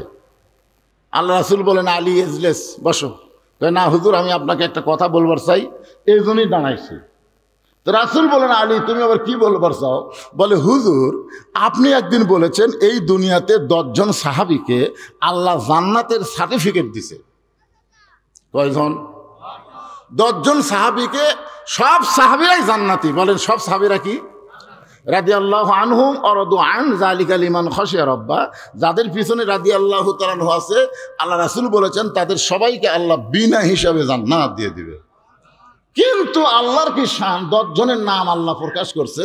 1 নম্বর আবু বকর, খেয়াল করবেন, 1 নম্বর কে? 2 নম্বর উমর, 3 নম্বর ওসমান, 4 নম্বর আলী, 6 নম্বর আব্দুর রহমান ইবনে আউফ, 7 নম্বর হলো জুবাই, 6 নম্বর হলো জুবাইর, 7 নম্বর হচ্ছে তালহা, 8 নম্বর সাদ ইবনে আবি ওয়াক্কাস, 9 নম্বর আবু সাইদ, আর 10 নম্বর হলো ওবাদা ইবনুল জাররাহ। এই 10 জন হলেন আশারে মুবাশশারা। কি বুঝলেন আশারে মুবাশশারা মানে কি? দুনিয়াতেই আল্লাহ তাদেরকে জান্নাতের সার্টিফিকেট দিয়েছে। জোরে গান সুবহানাল্লাহ। আলী বলছে যে হুজুর, আমি একটা গোপন কথা বলবো, সেটা হলো এই, আমি যদি আজ থেকে যদি ফজরের নামাজ না পড়ি, ফজরের নামাজ যদি আজ থেকে আমি না পড়ি, এরপরেও কি আল্লাহ আমাকে জান্নাত দিবে? সমস্ত সাহেবের খেলে ওটমোট কামড়াচ্ছে, ওটমোট। কিন্তু এত বড় সাহস একে আল্লাহ কে দিল রে? আলী বলছে যে হুজুর, চিন্তা ভাবনা করে কোন, আমার নাম যদি জান্নাতের সার্টিফিকেটের 4 নম্বরে থাকে, তার আমি যদি ফজর না পড়ি, এরপরেও কি আল্লাহ আমাকে জান্নাত দিবে? আল্লাহ রাসূল কিছুক্ষণ পরে বললেন, আলী, শুধু ফজর না, তুমি যদি সমস্ত নামাজ বাদ দাও, এরপরেও আল্লাহ তোমাকে জান্নাত দিবে। আলী বলতেছে, একদিনে কি সব বাদ দেওয়া যায়? এতদিনের অভ্যাস, একদিনে সব বাদ দেওয়া যায় না। তো এই ফজর নামাজ পড়তে আমার একটু বিরক্ত লাগে। আরামের ঘুম ভেঙে সালাতু খায়রুন নাম শোনার সাথে সাথে বিরক্ত লাগে। এই জন্যে আজ থেকে আমি আর ফজর পড়বো না। আল্লাহ রাসূল বললেন, ঠিক আছে, না পড়লেও আল্লাহ তোমাকে জান্নাত দিবে। এই কথা বলে হযরত আলী যখন মসজিদ থেকে বের হয়ে গেছে, এমন সময় আবু বকর রাসূলের কাছে গিয়ে বলতেছে, হুজুর, এর কান সারাতে একটা চড় মেরে ফেললেন না? এত বড় একটা খারাপ কথা বললো যে আজ থেকে ফজর নামাজ পড়বো না। রাসূল বলেন, আবু বকর, তোমার কানটা আমার মুখের কাছে দাও, আমি আসল কথা বলি। আবু বকর রাদিয়াল্লাহু যখন নবীর মুখের কাছে কান দিয়েছে, নবী ফিসফিস করে বলতেছে, নামাজ যদি জান্নাতের জন্য হয় তাহলে আলী নামাজ বাদ দিবে, আর নামাজ যদি আল্লাহর জন্য হয়, আমি রাসূল বলতেছি গোটা দুনিয়া বাদ গেলেও আলী এক ওয়াক্ত নামাজ বাদ দিবে না। এখন তুমি বলো আবু বকর, নামাজ কি জান্নাতের জন্যে না আল্লাহর জন্যে? তো বলতেছে আল্লাহর জন্যে। তা আলী কি বলছে? নামাজ না পড়লেও যদি জান্নাতে যাওয়া যায়, পড়বো না। হযরত আলী তাড়াতাড়ি বাড়ির দরজায় গিয়ে ডাক দিলেন, হাসান হোসেনের মা, রে নবীর মেয়ে ফাতেমা। সঙ্গে সঙ্গে ফাতেমা দরজা খুলে চমকে গিয়ে বলতেছে, আসসালামু আলাইকুম। হযরত আলী বলতেছে, আমার মনে নাই রে। কি মনে নাই কন্ত? আল্লাহ রাসূল বলেছেন যে তোমরা পুরুষ মানুষ কোনো জায়গা থেকে যখন আসবে, বাড়িতে এসে সর্বোত্তম তোমরা সালাম দিবে, আসসালামু আলাইকুম ইয়া আহলাল বাইত। সালাম দেওয়ার সঙ্গে সঙ্গে ওই বাড়ির উপরে আল্লাহর অবারিত রহমত বর্ষণ হবে। তাহলে সুবহানাল্লাহ বলে হবে না? আপনারা কি দরজার সালাম দেন? যে স্বামী স্ত্রীর মধ্যে সালামের আদান প্রদান আছে, ওই স্বামী স্ত্রীর কোনোদিন তালাক হবে না। যে স্বামী বউরে সালাম দেয়, বউ স্বামীরে সালাম দেয়, ওই স্বামীর বাপ মায়ের বিরুদ্ধে কোনোদিন বউ কথা বলবে না, কোনোদিন কথা বলবে না। তো আমাদের সালাম কালাম নাই, খালি বউ খালি কানের মধ্যে বিষ ঢুকে দেয়, তোমার মা ভালো না, তোমার বাপ ভালো না। কি আজ থেকে সালাম দেওয়া শুরু করবেন? ফাতেমা বলতেছে, আসসালামু আলাইকুম। আলী বলতেছে, আর মনে নেই। ফাতেমা বলতেছে, সারা জীবন আপনি দরজা এসে আমাকে সালাম দেন, আর আজকে সালাম বাদ দেওয়ার কারণ কি? আলী মনে মনে ভাবতেছে, আজকে ঈশান ফজর নামাজ বাদ দিবার চাচ্ছি, তাই বলে কি আমার সালাম আল্লাহ কাড়ে নিল রে? হযরত আলী ফাতেমাকে বুকের মধ্যে নিয়ে বলে, ফাতেমা, আজকে আমাকে যেন ফজরের আযান শোনার পরে ডাক দিও না। হযরত বেলাল যখন আযান দিবে, ওই আযান শুনে যেন আমাকে ডাক দিও না। আমি নবীর কাছে বলে আইছি, আজ থেকে আর আমি ফজরের নামাজ পড়বো না, কারণ নামাজ না পড়লেও আল্লাহ আমাকে জান্নাত দিবে। ফাতেমা মুস্কি মুস্কি হাসতেছে, কারণ ফাতেমা হযরত আলীকে চিনে। প্রত্যেকটা বিবি তার স্বামীকে চিনে। জোরে কান, চিনি কি চিনে না? আমি কত বড় হুজুর, এটা আপনারা কেউ বলতে পারবেন না। এটা জানে হলো আমার বউ। আমি বইয়ের হাতে 500 টাকা দিয়ে বললাম, তুমি খালি একবার আমাকে হুজুর কত দেখি, তোমার মুখে হুজুর শুনতে কেমন লাগে? আমার বউ মুচকে মুচকে হাসে আর কয়, জনগণ আপনাকে চিনে না তাই হুজুর কয়। কিন্তু আমি আপনাকে চিনি, হুজুর হওয়া এত সহজ নয়। তাহলে আমাকে সবচাইতে চাইতে যিনি বেশি চিনে তিনি কে? জোরে বলেন না কেন, তিনি কে? তিনি আমার বউ। তাহলে হযরত আলী যখন বলতেছে আজকে ফজরের নামাজে আমাকে ডাক দিও না, ফাতেমা মুচকি মুচকি হাসতেছে। মুচকি মুচকি হাসার কারণ হলো একদিন আল্লাহ নবী ফাতেমার ঘরের মধ্যে ঢুকে, ফাতেমা ঘরের কোনায় ছোট বাচ্চার মতন কাঁদতেছে। রাসূল ফাতেমার কাছে গিয়ে বললেন, মা তুই এইভাবে কেন কাঁদতেছিস? ফাতেমা বলে, বাবা দুনিয়াতে কি কোনো ধনু যুবক ছিল না যে যুবকের সঙ্গে আপনি আমাকে বিয়ে দিতেন? বাবা এমন একটা গরিবের সঙ্গে আমার বিয়ে দিলেন, আমার সকালবেলা খাবার থাকলে রাতের বেলা থাকে না, রাতের বেলা কোনোদিন যদি খাবার পাই দিনের বেলা থাকে না। এই কষ্টের জীবন আমি আর সইতে পারি না। সঙ্গে সঙ্গে রাসূল বললেন, ফাতেমা তুই কি জানিস মা, আমি সত্যি দুনিয়ার যুবকদের সঙ্গে তোকে বিয়ে দিবার চাইছিলাম, কিন্তু ধনী যুবক কাছে আসার পরেও আল্লাহ তাআলা আলীর ব্যাপারে ঘটকালি করেছে। এখন বল ফাতেমা, আল্লাহ যদি আলীর ব্যাপারে ঘটকালি করে তখন আমি নবী কি করব? সঙ্গে সঙ্গে ফাতেমা বলতেছে, বাবা আল্লাহ যদি আলীর ব্যাপারে ঘটকালি করে থাকে তাহলে শত কষ্টের মধ্যেও আর আমি কষ্ট পাবো না। রাসূল বলেছে, ফাতেমা তোর একটা কথা বলি। বলে কি কথা? হলো যে আল্লাহর পরে কাউকে যদি সেজদা দেওয়ার হুকুম থাকতো তাহলে প্রত্যেকটা বিবিকে বলতাম স্বামীর পায়ে সেজদা করো। ফাতেমা আল্লাহর পরেই আলী হচ্ছে তোমার কাছে সব চাইতে দামি। দলেখান সুবহানাল্লাহ। সেদিন থেকে ফাতেমা বুঝবার পারছে তার স্বামী সাধারণ কোনো মানুষ নয়। বলে ঠিক আছে, ফজর নামাজ যখন পড়বেন না তাহলে আপনাকে আদর করে আমি ঘুমাই দেই। এতদিন বালিশের ওপর মাথা দিয়ে হযরত আলী ঘুমাইছে, আর সেই রাত্রে ফাতেমা উরাটটাকে বালিশ বানায় দিয়ে স্বামীর চুলের মধ্যে হাত দিয়ে বিলকি কাটতেছে। এক সময় হযরত আলী ঘুমায় গেছে। হযরত আলী যেই মাত্র ঘুমাইছে, ঘুমের মধ্যে যখন অচেতন, কিছুক্ষণ পরেই হযরত আলী ঘুম থেকে লাফ দিয়ে উঠছে। ফাতেমা বলতেছে, স্বামী গো আপনি না কইলেন ফজরের নামাজ পড়বো না, আজান দিলেও যেন ঘুম থেকে ডাক না দেই, তাহলে আপনি কেমনে চেতন পাইলেন?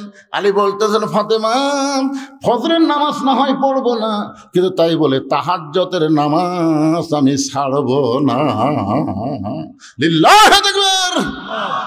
আল্লাহ রাসূল বলেছেন 5 ওয়াক্ত নামাজ হলো ইবাদত। মনোযোগ দিয়ে শোনেন, আস্তাইনু বিস-সাবরি ওয়াস-সালাহ, ধৈর্যের নামাজ। মনোযোগ দিয়ে শোনেন, 5 ওয়াক্ত নামাজ হলো ইবাদত আর তাহাজ্জুদের নামাজ হলো মহব্বত। সাহাবারা জিজ্ঞাসা করলেন, হুজুর মহব্বত আর ইবাদত এই দুইটার মধ্যে তফাৎ কি? এদিকে চিল্লাচিল্লি কে করে? বাচ্চা কাচ্চারা। ওই পার কি মেয়ে মানুষ আছে? যে বাচ্চারা চিল্লাচিল্লি করতেছে ওই বাচ্চারা হলো সিজার করা। যখন কি করা? সিজার করা বাচ্চারা অস্থির হয়। কারণ নর্মালি বাচ্চা হলে সেই বাচ্চা অস্থির হয় না। কি জন্য হয় না? কারণ তো মানে জন্মের সময়ই তার জন্ম হয়। যখন জন্মের সময় সে জন্ম নেই, কিন্তু যখনই সিজার করবি পেট কাটা দেখে আর ঘুমই ভাঙেনি। ডাক্তারে কয় 2 দিন পরে এমনি জন্ম হতো রে, এখন পেট কাটলাম কি হলো? তখন আর এক ডাক্তার কয় পেটের মধ্যে বাইর করে একটা ঘুরেন দাও। তখন ছোটো বাচ্চাকে পেটের মধ্যে বাইর করে পা ধরে এরকম একটা ঘুরেন দেয়, বুঝছেন, চেতন করার জন্য।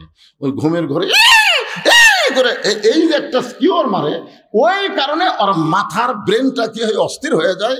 আর অস্থির হওয়ার কারণে দুনিয়াতে মোবাইল ছাড়া ভাত খায় না, মোবাইল ছাড়া ওর কান্না বন্ধ হয় না। জোরে কোন কথা ঠিক কিনা? এই সিজার করা গুলো চিল্লাচ্ছে, সিজার করা। এই স্টেজের উপর যে কয়টা আমরা বসে আছি আমরা সবাই হলো নর্মাল, আমরা কিন্তু সিজার না। আমার দাদি আমাকে বলছে, ভাই তোকে মায়ের পেট থেকে বাইর করে তোর মাথা লম্বা হয়ে গেছিল রে, পরে তোর মাথা থাকবে থাকবে আমরা গোল করছি, দেখছেন? কি বলবো প্রসবের কথা, মা বিনে সেই ব্যথা কেউ তো বুঝিবে না। মাজন ঠেকিয়া সন্তানের দায়, অকালে মা মারা যায়, কেন সে মায়ের ভক্তি করবা না? এমন দরদি ভবে কেউ হবে না আমার মা গো। মারে মা, ও মা, বাচ্চা নরমালি হবে মা, কারণ অধৈর্য হওয়ার কারণে এই সিজার করা। আর সিজার করবার গেলে ওই পেট কে লাড়ে? মেয়া ডাক্তার, একটা মরদ মানুষ ডাক্তার। কোন জায়গায় বাচ্চা আছে কুটি কাটা লিখবি লেড়ে ছেড়ে, এই আপনার শরম নাই? আপনার বইয়ের পেট একটা মরদ মানুষ লাড়া কাটতেছে, না কিছু সিজার করাবো, সিজার করাবো। সিজার করলে মায়ের ক্ষতি, সিজার করলে বাচ্চার ক্ষতি। একটু মনোযোগ দিয়ে শোনেন। 5 ওয়াক্ত নামাজ হলো ইবাদত, আর তাহাজ্জুদের নামাজ হলো মহাব্বত। সাহাবারা জিজ্ঞাসা করলেন, হুজুর ইবাদত আর মহব্বতের তফাৎ কি? রাসূল বলেন, ইবাদতের বিনিময়ে মানুষ জান্নাত চায়, আর মহব্বতের বিনিময়ে মানুষ আল্লাহ চায়। এক বান্দা আছে নামাজের শেষদায়, তাহাজ্জুদের। কোন নামাজ?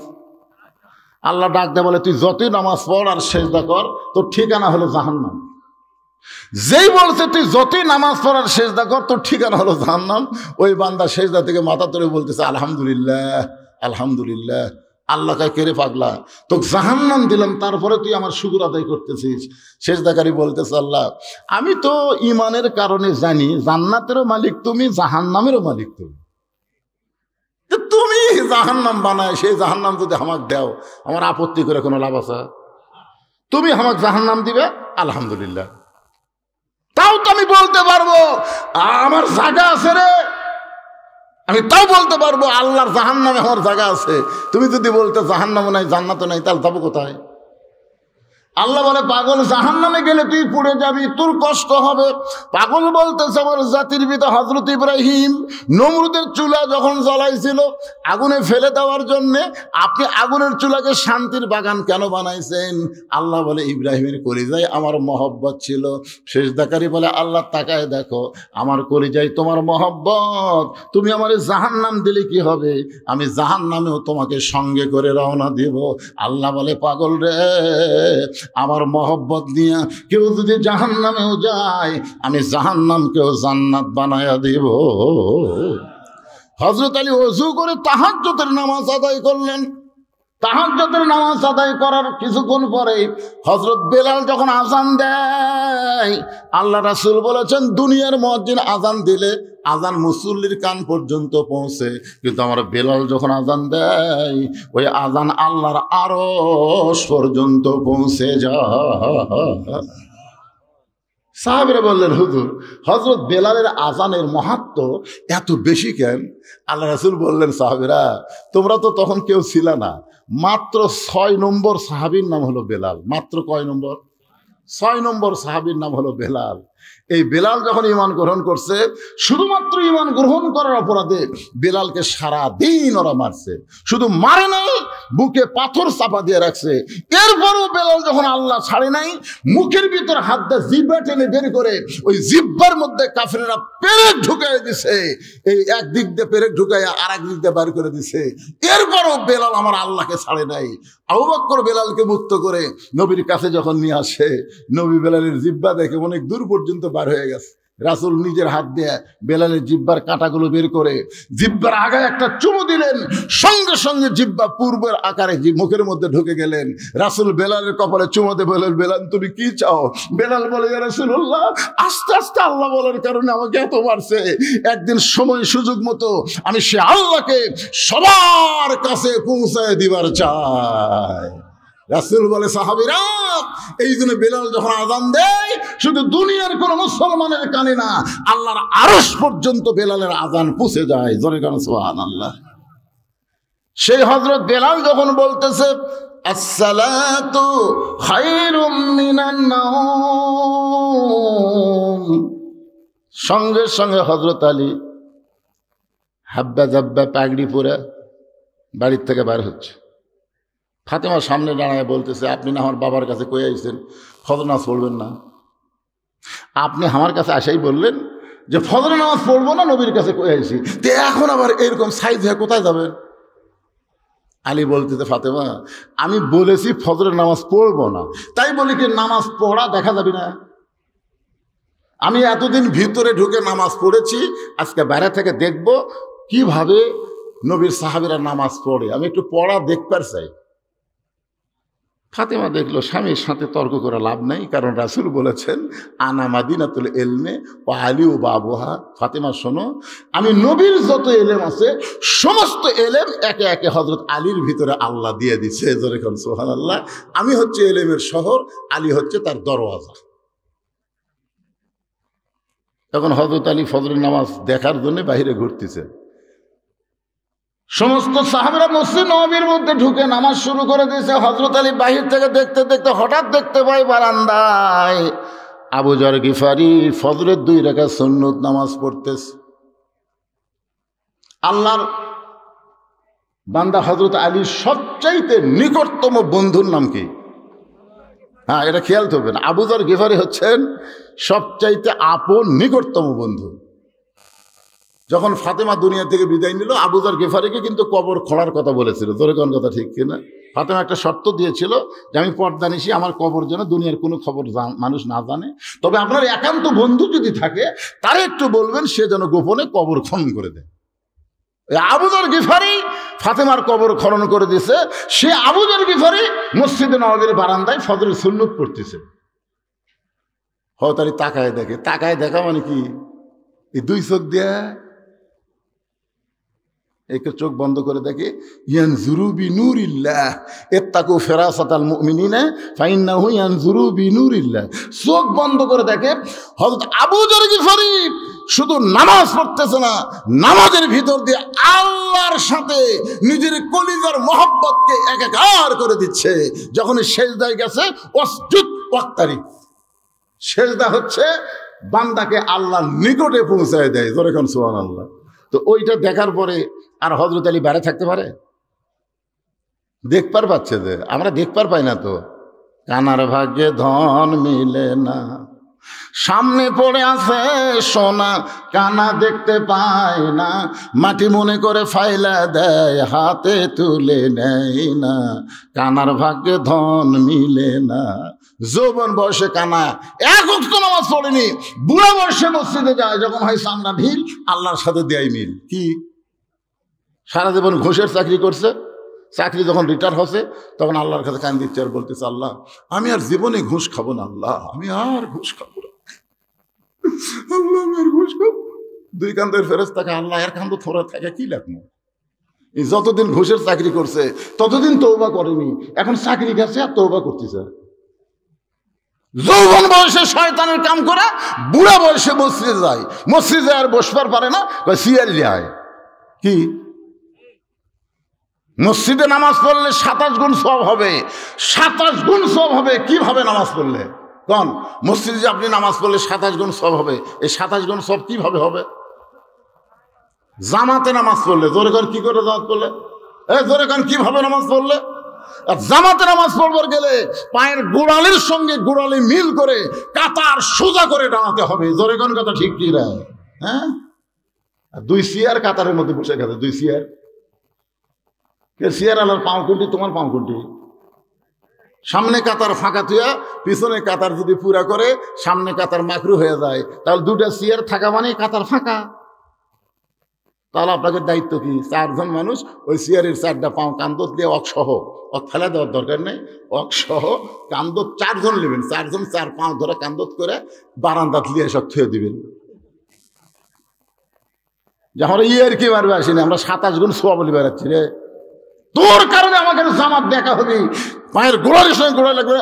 পড়বার যদি চাস বারান্দাত পড়, ভিতরে লয়। কথা কন না কেন ভাইজান, কথা কন না কেন? যৌবন বয়স থেকেও ব্যক্তি যদি নামাজ পড়তো, বুড়া বয়সে আল্লাহ তাকে পেনশন দিয়ে দিত। পেনশন বুঝেন? যে লোকটা 60 বছর সরকারি চাকরি করে, বুড়া বয়সে তাকে চাকরি করা লাগে, বসে থেকে পেনশন খা। তো 60 বছর পর্যন্ত 5 ওয়াক্ত নামাজ জামাত আদায় করছে। এখন যদি জামাতে নামাজ পড়ে না পড়ে, অসুস্থ হওয়ার কারণে যেখানে নামাজ পড়বে আল্লাহ পেনশনের সওয়াব তার আমলনামায় দিয়ে দিবে। জনগণের কথা ঠিক না? একটু মনোযোগ দিয়ে শুনবেন। আবু যর গিফারির কাছে হযরত আলী দাঁড়ায়া ফজরের 2 রাকাত সুন্নত নামাজ আদায় করছে। সুন্নত নামাজ আদায় করেছে, আলী সালাম ফেলাইছে। আবু যর গিফারি কোনার ঘুতে দিয়ে বলছে, ভাই এসার সময় কি করলে?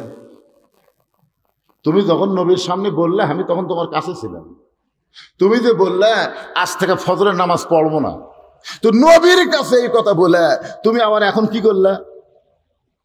আলী বলতেছে, এই আমি বলছি ফজরের ফরজ পড়বো না, তাই বলে কি সুন্নত পড়া যাবে না? যেই বলেছে আমি না হয় ফজরের ফরজ পড়বো না, তাই বলে কি সুন্নত পড়া যাবে না? আবু যর গিফারি মুখে আঙ্গুল ঢুকাইছে। এই কারণেই আল্লাহ রাসূল বলেছেন, আমার পরে তোমরা যদি কারো কাছে কিছু পাবার চাও, তাহলে আমাকে না পাইলে তোমরা আলীর কাছে যাও। প্রত্যেকটা সাহাবী বিশ্বাস করতেন ইসলামী ভার্সিটির প্রিন্সিপাল হচ্ছেন আল্লাহর নবী, আর ভাইস প্রিন্সিপাল হলো হযরত আলী। ধরে কান সুবহানাল্লাহ। আপনারা ইসলামের খেলাফতের নিয়মটা দেখবেন। আল্লাহ রাসূল যখন মদিনার রাষ্ট্রপতি ছিল, তখন শিক্ষামন্ত্রী ছিলেন হযরত আলী। সুবহানাল্লাহ না কেন? ধর্মমন্ত্রী আবু বকর, অর্থমন্ত্রী ওসমান, আইনমন্ত্রী ওমর। গেল আবু বকর রাদিয়াল্লাহু যখন মদিনার খলিফা ছিলেন, তখন শিক্ষামন্ত্রী হচ্ছেন হযরত আলী। সুবহানাল্লাহ না কেন? উমর ফারুক যখন মদিনার খলিফা, তখন শিক্ষামন্ত্রী হলেন হযরত আলী। ওসমান গনি যখন মদিনার খলিফা, তখনও শিক্ষামন্ত্রী হচ্ছেন হযরত আলী। মানে শিক্ষামন্ত্রী আলী থাকা অবস্থায় অন্য কাউকে দেওয়া হয়নি, কারণ সবচেয়ে বেশি শিক্ষা যার মধ্যে ছিল তার নামই হচ্ছে হযরত আলী। আর আমাদের বাংলাদেশে শিক্ষামন্ত্রীকে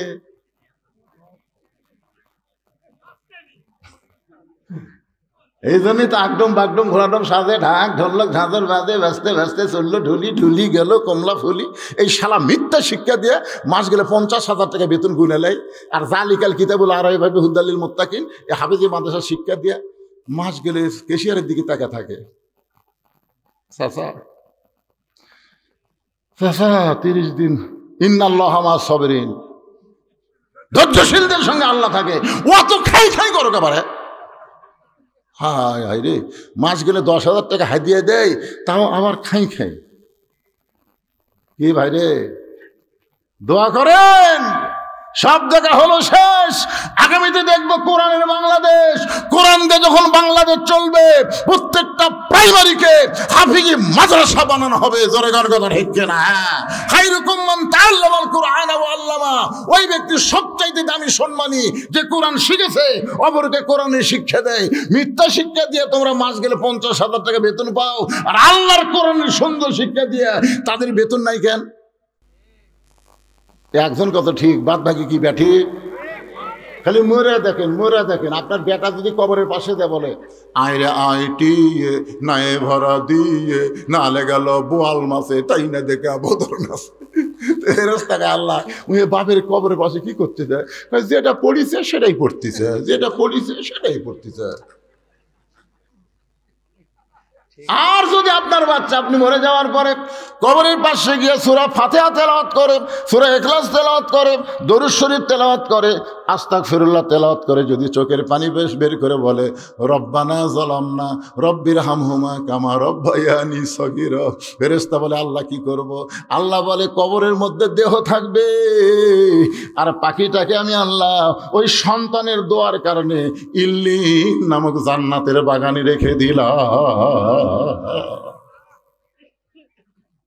শিক্ষামন্ত্রী হযরত আলী, একটু মনোযোগ দিয়ে শুনবেন। বিরক্ত হচ্ছেন?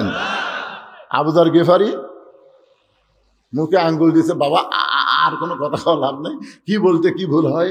কারণ আল্লাহ রাসূল দুনিয়া থেকে বিদায় নেওয়ার পরে প্রত্যেকটা সাহাবী হযরত আলীকে ওস্তাদের মতন সম্মান করতেন।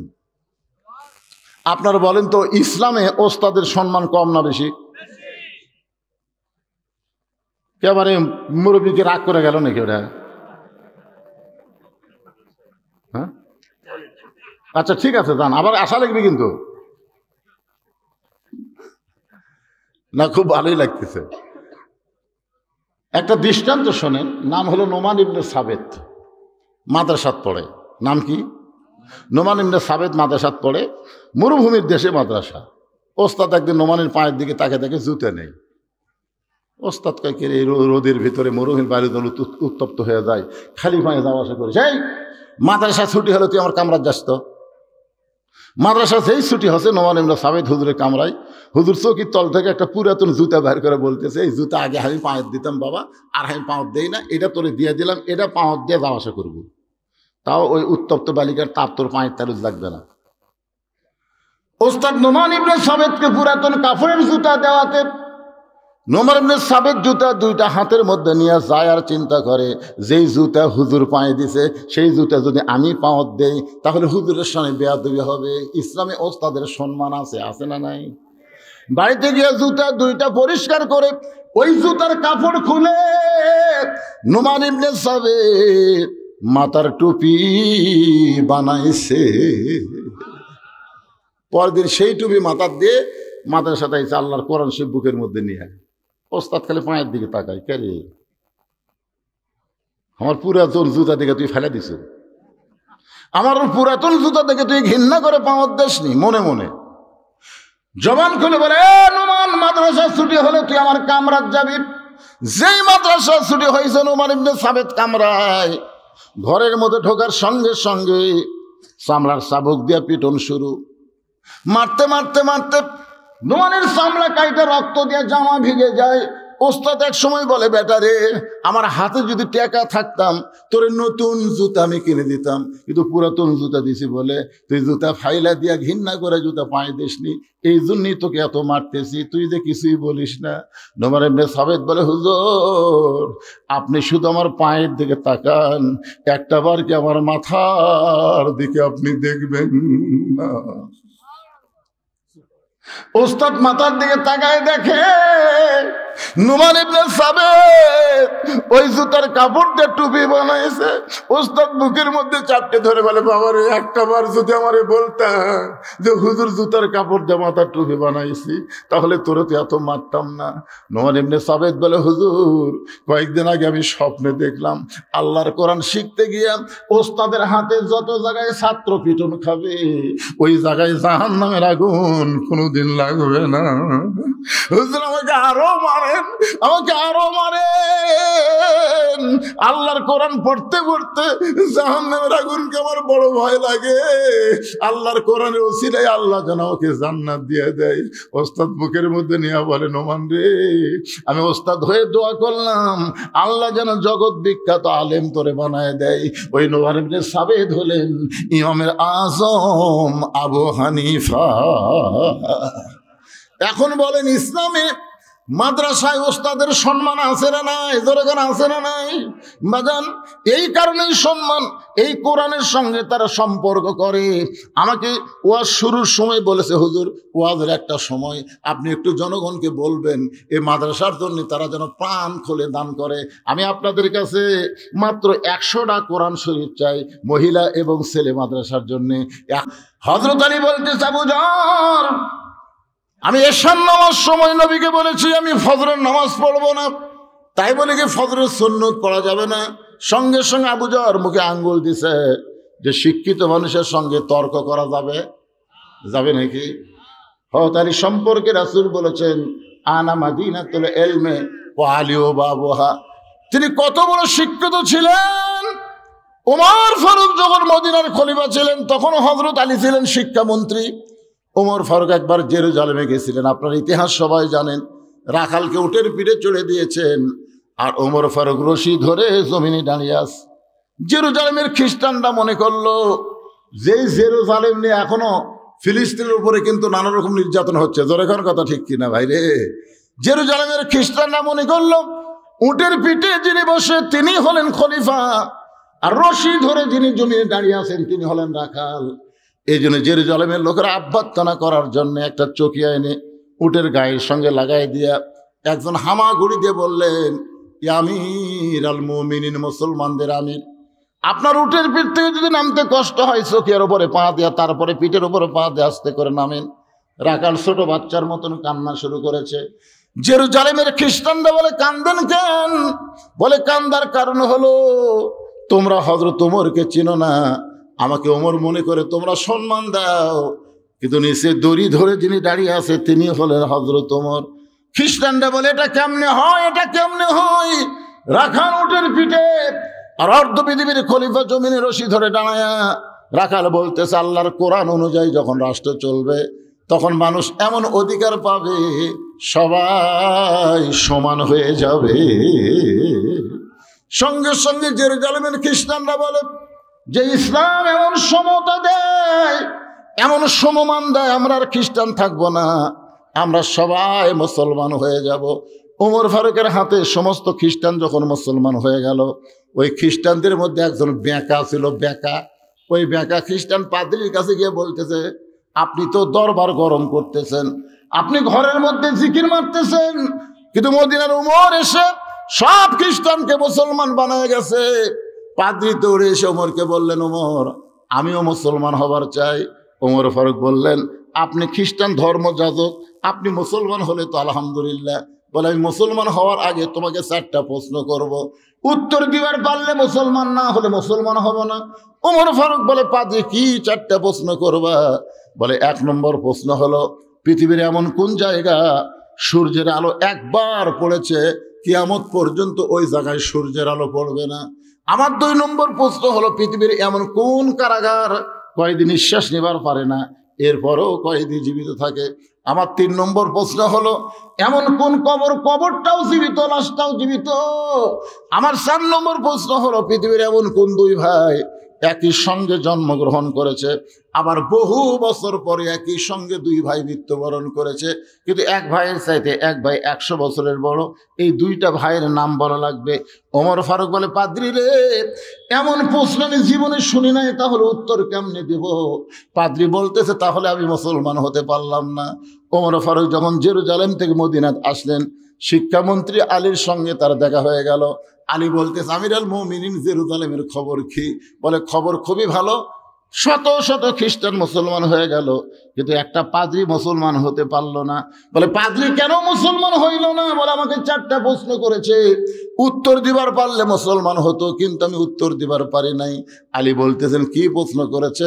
বলে, 1 নম্বর প্রশ্ন হলো, পৃথিবীর এমন কোন জায়গা সূর্যের আলো একবার পড়েছে কিয়ামত পর্যন্ত পড়বে না, এই জায়গার নাম কি? আলী মুস্কি মুস্কি হাসে আর বলে, আপনি কেন বলতে পারলেন না? মুসা আলাইহিস সালাম যখন সাগর পাড়ি দিচ্ছিল, এমন সময় সাগর রাস্তা হয়ে গেল, ওই সময় সূর্যের আলো সাগরের তলায় গিয়ে পড়ল। যখন ফেরাউন সাগর পাড়ি দেওয়ার চাইল, ওই যে সাগর একত্র হয়ে গেল, কিয়ামত পর্যন্ত ওই জায়গায় সূর্যের আলো আর কোনোদিন পড়বে না। ওমর ফারুক চুমকে বলে, আলী, পৃথিবীর এমন কোন কারাগার কয়েদি নিঃশ্বাস নেবার পারে না তারপরে জীবিত থাকে?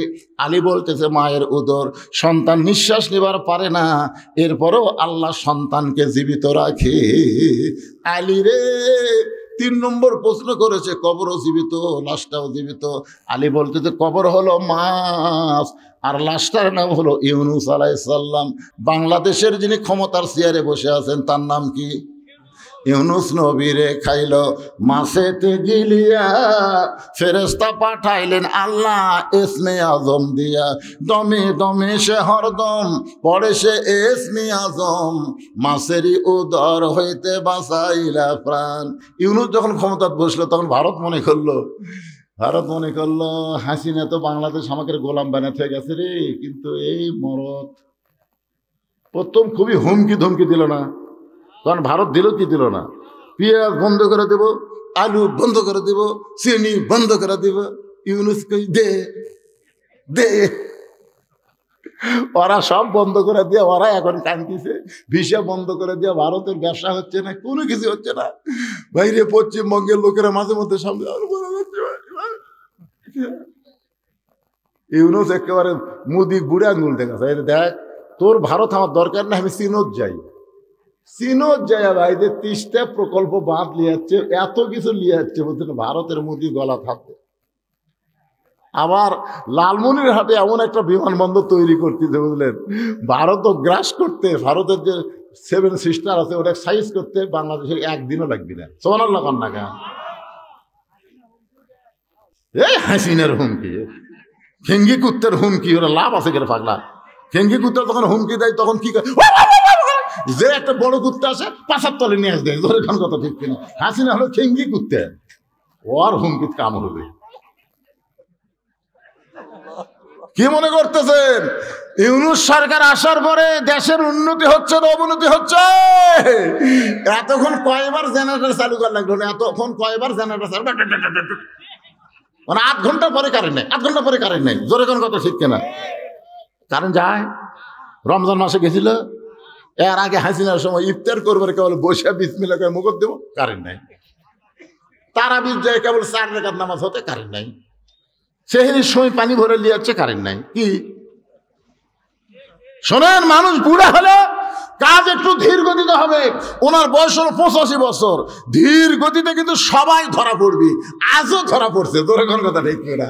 আস্তে আস্তে, ইন্নাল্লাহা মাস সাবিরিন, ধৈর্যশীলদের সঙ্গে আল্লাহ আছে বাজান। তো যেই কথা বলতেছে একটু মনোযোগ দিয়ে শোনেন। আবু যর গিফারি চুপ করে আছে। কিছুক্ষণ পরে ফজরের যখন সময় হয়েছে সেটা বলার আগে যেটা বলতেছিলাম, এবার বলতেছে উমর ফারুক বলতেছে, আলী ভাই, 2 ভাই একই সঙ্গে জন্মগ্রহণ করেছে, আবার বহু বছর পরে একই সঙ্গে মারা গেছে। এই 2 ভাইয়ের নাম কি? বলতেছে এক ভাইয়ের নাম হলো আজিজ আলাইহিস সালাম, আর এক ভাইয়ের নাম উযাইর আলাইহিস সালাম। কোরআন শরীফ পড়ে দেখেন, উযাইরকে আল্লাহ 100 বছর ঘুম দিয়েছিল, ঘুম থেকে চেতন করার পরে আবার 2 ভাই একই সঙ্গে কাফেরদের দ্বারা হত্যা হয়ে গেল। এখান থেকে বিশ্বাস হলো এক ভাইয়ের সাথে 100 বছরের বড়। ওমর ফারুক দৌড়ে এসে আলীকে বুকের মধ্যে নিয়ে বলে, আলী রে,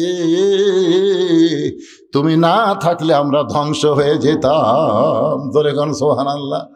সেই হযরত আলী যেই মাত্র বেলাল আকামত শুরু করেছে, কদ কামাতিস সালাহ, সঙ্গে সঙ্গে হযরত আলী মারছে দৌড়।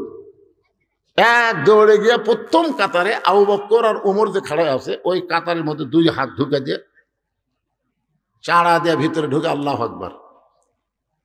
নবী ফজরের সালাম ফিরাই বলতেছে, আলী এসার সময় কি করে গেলি? তুই এসার সময় বলে গেলি ফজরের নামাজ পড়বো না, আবার সামনে কাতারে তোর দেখতে পাই আবু বকর খালি মুখের তলে হাত দিয়ে মুসকি মুসকি হাসতেছে। কারণ আবু বকরকে আল্লাহ রাসূল আগেই বলে দিয়েছে, ধরে কোন কথা ঠিক কিনা? আলী বলতেছে, ইয়া রাসূলুল্লাহ, বহু চেষ্টা করলাম ফজরের নামাজ পড়বো না, বহু চেষ্টা করলাম পড়বো না, কিন্তু আমি নামাজ পড়তে না চাইলে কি হবে? নামাজ আমাকে ছাড়লো না। ইয়া আইয়ুহাল্লাযীনা আমানু ইসতাঈনু বিস-সাবরি ওয়াস-সালাহ ইন্নাল্লাহা মা'আস-সাবিরিন। ধৈর্য নিয়ে আপনারা নামাজ পড়বেন, ধৈর্য। নামাজের মধ্যে একটু ধৈর্য দিবেন। সূরা ফাতিহা একটু সুন্দর করে বলবেন, যে সূরা মিলাবেন একটু সুন্দর করে বলবেন। আল্লাহু আকবার বলা, আবার যখন দাঁড়াবেন সামি আল্লাহু লিমান হামিদা রব্বানা লাকাল হামদ, একটু সময় দিবেন। শেষদা সুবহান রাব্বিল আলা বলে মাঝখানে বলে আল্লাহুম্মা ফিরলি ওয়ার হামনি ওয়াহদিনি ওয়ারযুকনি, একটু সময় দিবেন। এভাবে ধীরে সুস্থে সুন্দর করে রুকু সেজদা বিশিষ্ট নামাজ আদায় করলে সেই নামাজে হবে ইয়্যাকা না'বুদু ওয়া ইয়্যাকা নাস্তাইন। আমরা যা চাই কিছুই চাই না, আল্লাহ তোমার হেদায়েত চাই, আর হেদায়েতের বিনিময়ে তুমি আমাকে হয়ে যাও। তুমি আমাকে হলে তুমি কি দিবা দাও। ধরে কোন সুবহানাল্লাহ। আল্লাহ আমাদের সবাইকে কবুল করুক, ফজরের নামাজ জামাতে আদায় করার তৌফিক দান করুক। সকলে ইস্তিগফার পড়ি, এখনই মোনাজাত হবে। আস্তাগফিরুল্লাহ রব্বি মিন কুল্লি জামবি ওয়া তুবু ইলাই, আস্তাগফিরুল্লাহ রব্বি মিন কুল্লি জামবি ওয়া তুবু ইলাই, লা হাওলা ওয়ালা কুওয়াতা ইল্লা বিল্লাহিল আলিয়্যিল আযীম। ভাইরা কিছু বলবেন আপনি? আল্লাহুম্মা আমিন। আল্লাহুম্মা আনতাস সালাম ওয়া মিনকাস সালাম, তাবারাকতা ইয়া যাল জালালি ওয়াল ইকরাম। আয় আল্লাহ তাআলা, তোমার রহমতের দরজায় ফকির হয়ে আমরা হাত তুলেছি। আল্লাহ মাবুদ, কত সুন্দরভাবে আজকের মাহফিল হলো, উপরে কোনো সামিয়ানা নাই, তুমিও বৃষ্টি দাওনি, আবার ঝড়ও হয়নি, সুন্দর আবহাওয়ার মধ্যে আজকের মাহফিল হয়ে গেল। আল্লাহ মাহফিলকে কবুল করো, মাহফিল ওসিলাই মাদ্রাসাকে কিয়ামত পর্যন্ত কবুল করো। আজকের আলোচনার মধ্যে যদি কোনো ত্রুটি ভুল হয় মাফ করে দাও, জাহাদিয়া মঞ্জুর করো। সোনার মদিনায় নবী পাকের রওজা মুবারকে আল্লাহ কবুল করে নিও। तमाम আম্বিয়াই কেরাম, আসহাবে কেরাম, তাবিনী কেরাম, তাবিনী কেরাম, তামাম পৃথিবীর মাটির নিচে যত মুমিন মুমিনা আছে আল্লাহ সকল আরো আফরে হাদিয়া কবুল করো। আমরা যারা হাত তুলেছি, আমাদের জনম দুঃখনী মা, আমাদের বাবা যাদের কবরে চলে গেছে, আল্লাহ মেহেরবানি করে বাপ মার কবরকে জান্নাতের টুকরা বানিয়ে দাও। আমাদের দাদা দাদি, নানা নানি, আত্মীয় স্বজন, শ্বশুর শাশুড়ি যাদের কবরে গেছে, কবরবাসীদের মাফ করে দাও। আল্লাহ এই মাদ্রাসাকে মহব্বত করে নগদে বাকিতে আজকে যারা দান করেছে আল্লাহ সব দানগুলোকে জান্নাতের বিনিময় হিসাবে কবুল করে নাও। আজকের মাহফিলের সম্মানিত সভাপতিকে আল্লাহ তুমি কবুল করো, সহসভাপতিকে কবুল করো, প্রধান অতিথি বিশেষ অতিথির আল্লাহ তুমি কবুল করো। মাবুদ, এই মাদ্রাসা কমিটির সভাপতি, সেক্রেটারি, কেশিয়ার সদস্য যারা, আল্লাহ সকলকেই তুমি মাফ করে দাও। আল্লাহ মহিলা মাদ্রাসা, ছেলে মাদ্রাসা, দুই মাদ্রাসাকে আল্লাহ তুমি কবুল করে নাও। অত্র এলাকার সমস্ত মানুষকে মাদ্রাসার হিতাকাঙ্ক্ষী হিসেবে কবুল করো। ফিলিস্তিনের মুসলমানকে হেফাজত করো, গাজার মুসলমানকে হেফাজত করো। পৃথিবীর মানচিত্র থেকে ইসরায়েল ইহুদিকে আল্লাহ তুমি ধ্বংস করে দাও। আল্লাহ ভারতের মুসলমানকে হেফাজত করো। ভারতের মসজিদ মাদ্রাসা ওরা ভাঙতেছে, আল্লাহ ওদেরকে তুমি ধ্বংস করে দাও। আল্লাহ আল্লাহ মেহেরবানি করে আমার বাংলাদেশের প্রতি রহম করো। আল্লাহ ঢাকা মোড় এলাকার প্রতি খাস রহমত করো। আসমানের বেলা আসমানে নাও, জমিনের বেলা জমিনে ডাবায় দাও। আমরা অসুস্থ হাত তুলেছি, সুস্থতার নিয়ামত দান করে দাও। আল্লাহ কে কোন নিয়তে হাত তুলেছে আল্লাহ সকলের নেক নিয়ত নিকাশাকে কবুল করো। আমার মা বোনদেরকে পর্দা নিয়ে কবুল করো, আবিদা সালিহা কবুল করো। মা ফাতেমার চরিত্র দান করে মৃত্যুর সময় আমাদের জবানে জারি করে দিও লা ইলাহা ইল্লাল্লাহু মুহাম্মাদুর রাসূলুল্লাহ সাল্লাল্লাহু আলাইহি সাল্লাম। আসসালামু আলাইকুম ওয়া রাহমাতুল্লাহি ওয়া বারাকাতুহু।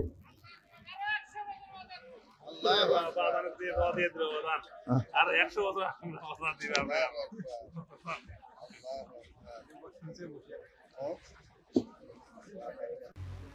من يهدي الله فلا مضل له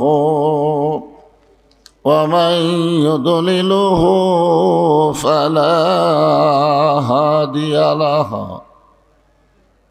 সকলে জবান খুলে বলেন আশহাদু আল্লা ইলাহা ইল্লাল্লাহু ওয়াহদাহু লা শারীকা লাহু ওয়া আশহাদু আন্না মুহাম্মাদান আবদুহু ওয়া রাসূলুহু আল্লাযী أرسل رسوله بالحق بشيرا ونذيرا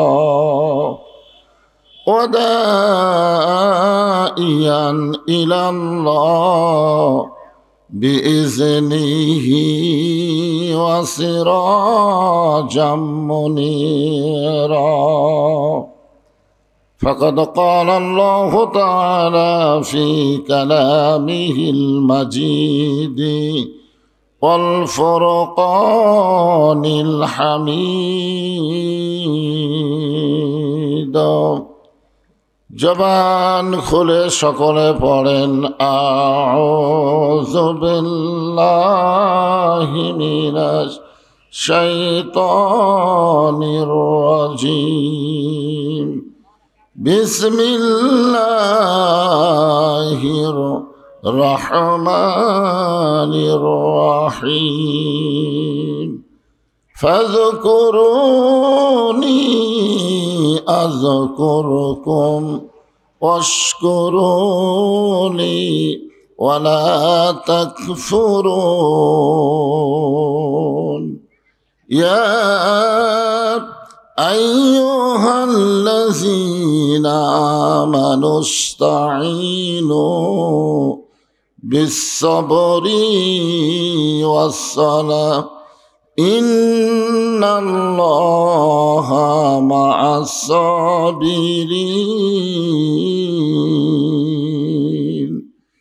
إن الله وملائكته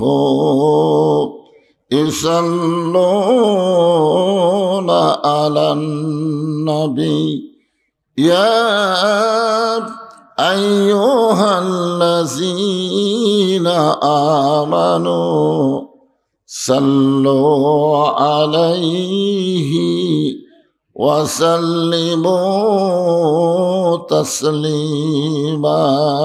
اللهم صل على محمد وعلى آل محمد كما صليت على إبراهيم وعلى آل إبراهيم إنك حميد مجيد اللهم بارك على محمد وعلى آل محمد كما باركت على إبراهيم وعلى آل إبراهيم إنك حميد مجيد مشرق حب محمد সকলে বলি সাল্লাল্লাহু मतलाए दीवानी माँ मतलाए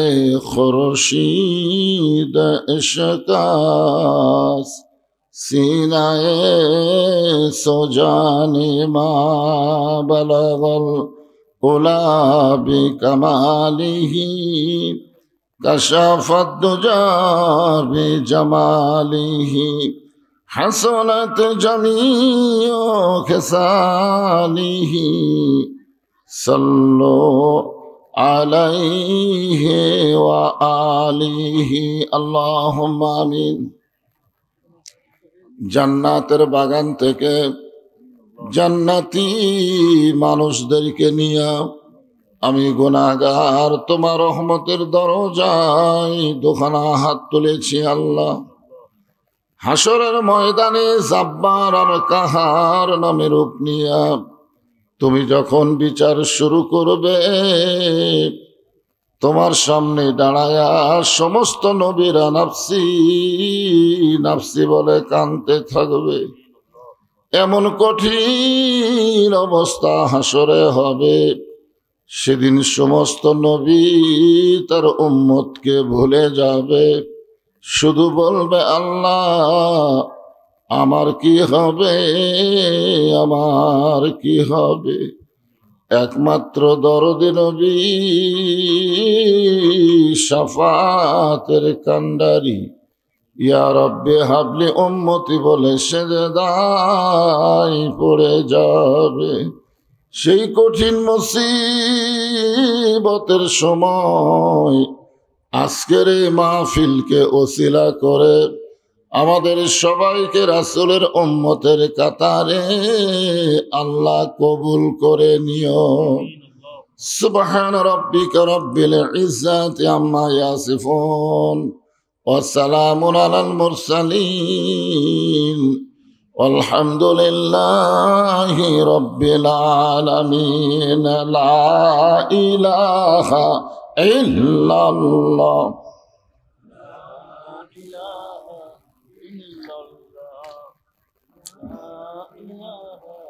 সকল আল্লাহর জিকির করতে কোনো শরম নাই, জবান খোলে লা ইলাহা ইল্লাল্লাহ, লা ইলাহা।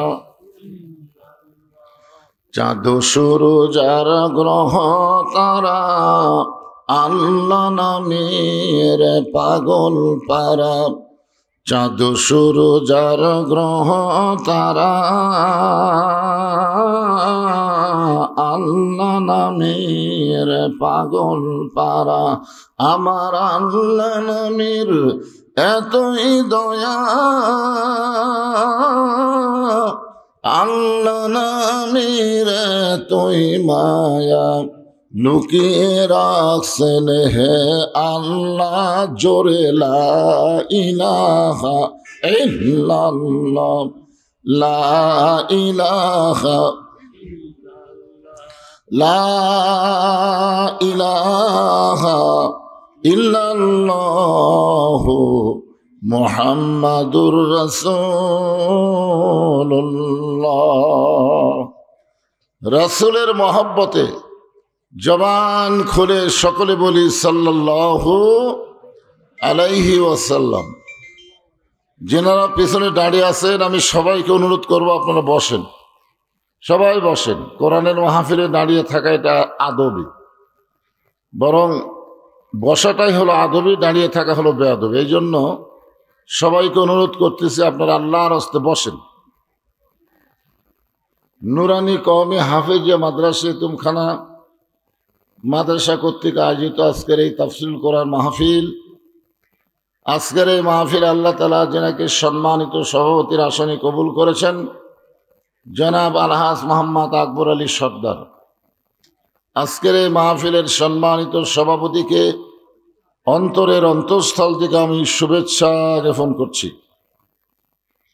আজকের এই মাহফিলের সম্মানিত প্রধান অতিথি জনাব মোহাম্মদ আব্দুল মহিদ তালুকদার, সম্মানিত বিশেষ অতিথিবৃন্দ জেনারেল রয়েছেন, সকলকেই অন্তরের অন্তঃস্থল থেকে আমি শুভেচ্ছা জ্ঞাপন করছি।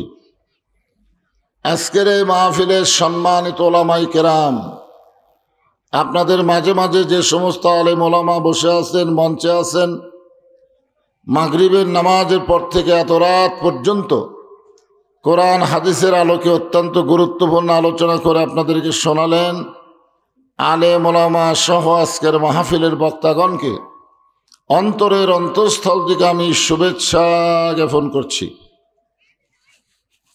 এই মুহূর্তে আমার সামনে যারা বসে আছেন, যিনাদেরকে আল্লাহ দয়া করে, রহম করে, মেহেরবানি করে এই জান্নাতের বাগানের মধ্যে কবুল করেছেন, আমি যখন বললাম কবুল করেছেন তখন আপনাদের কিছু বলা দরকার ছিল।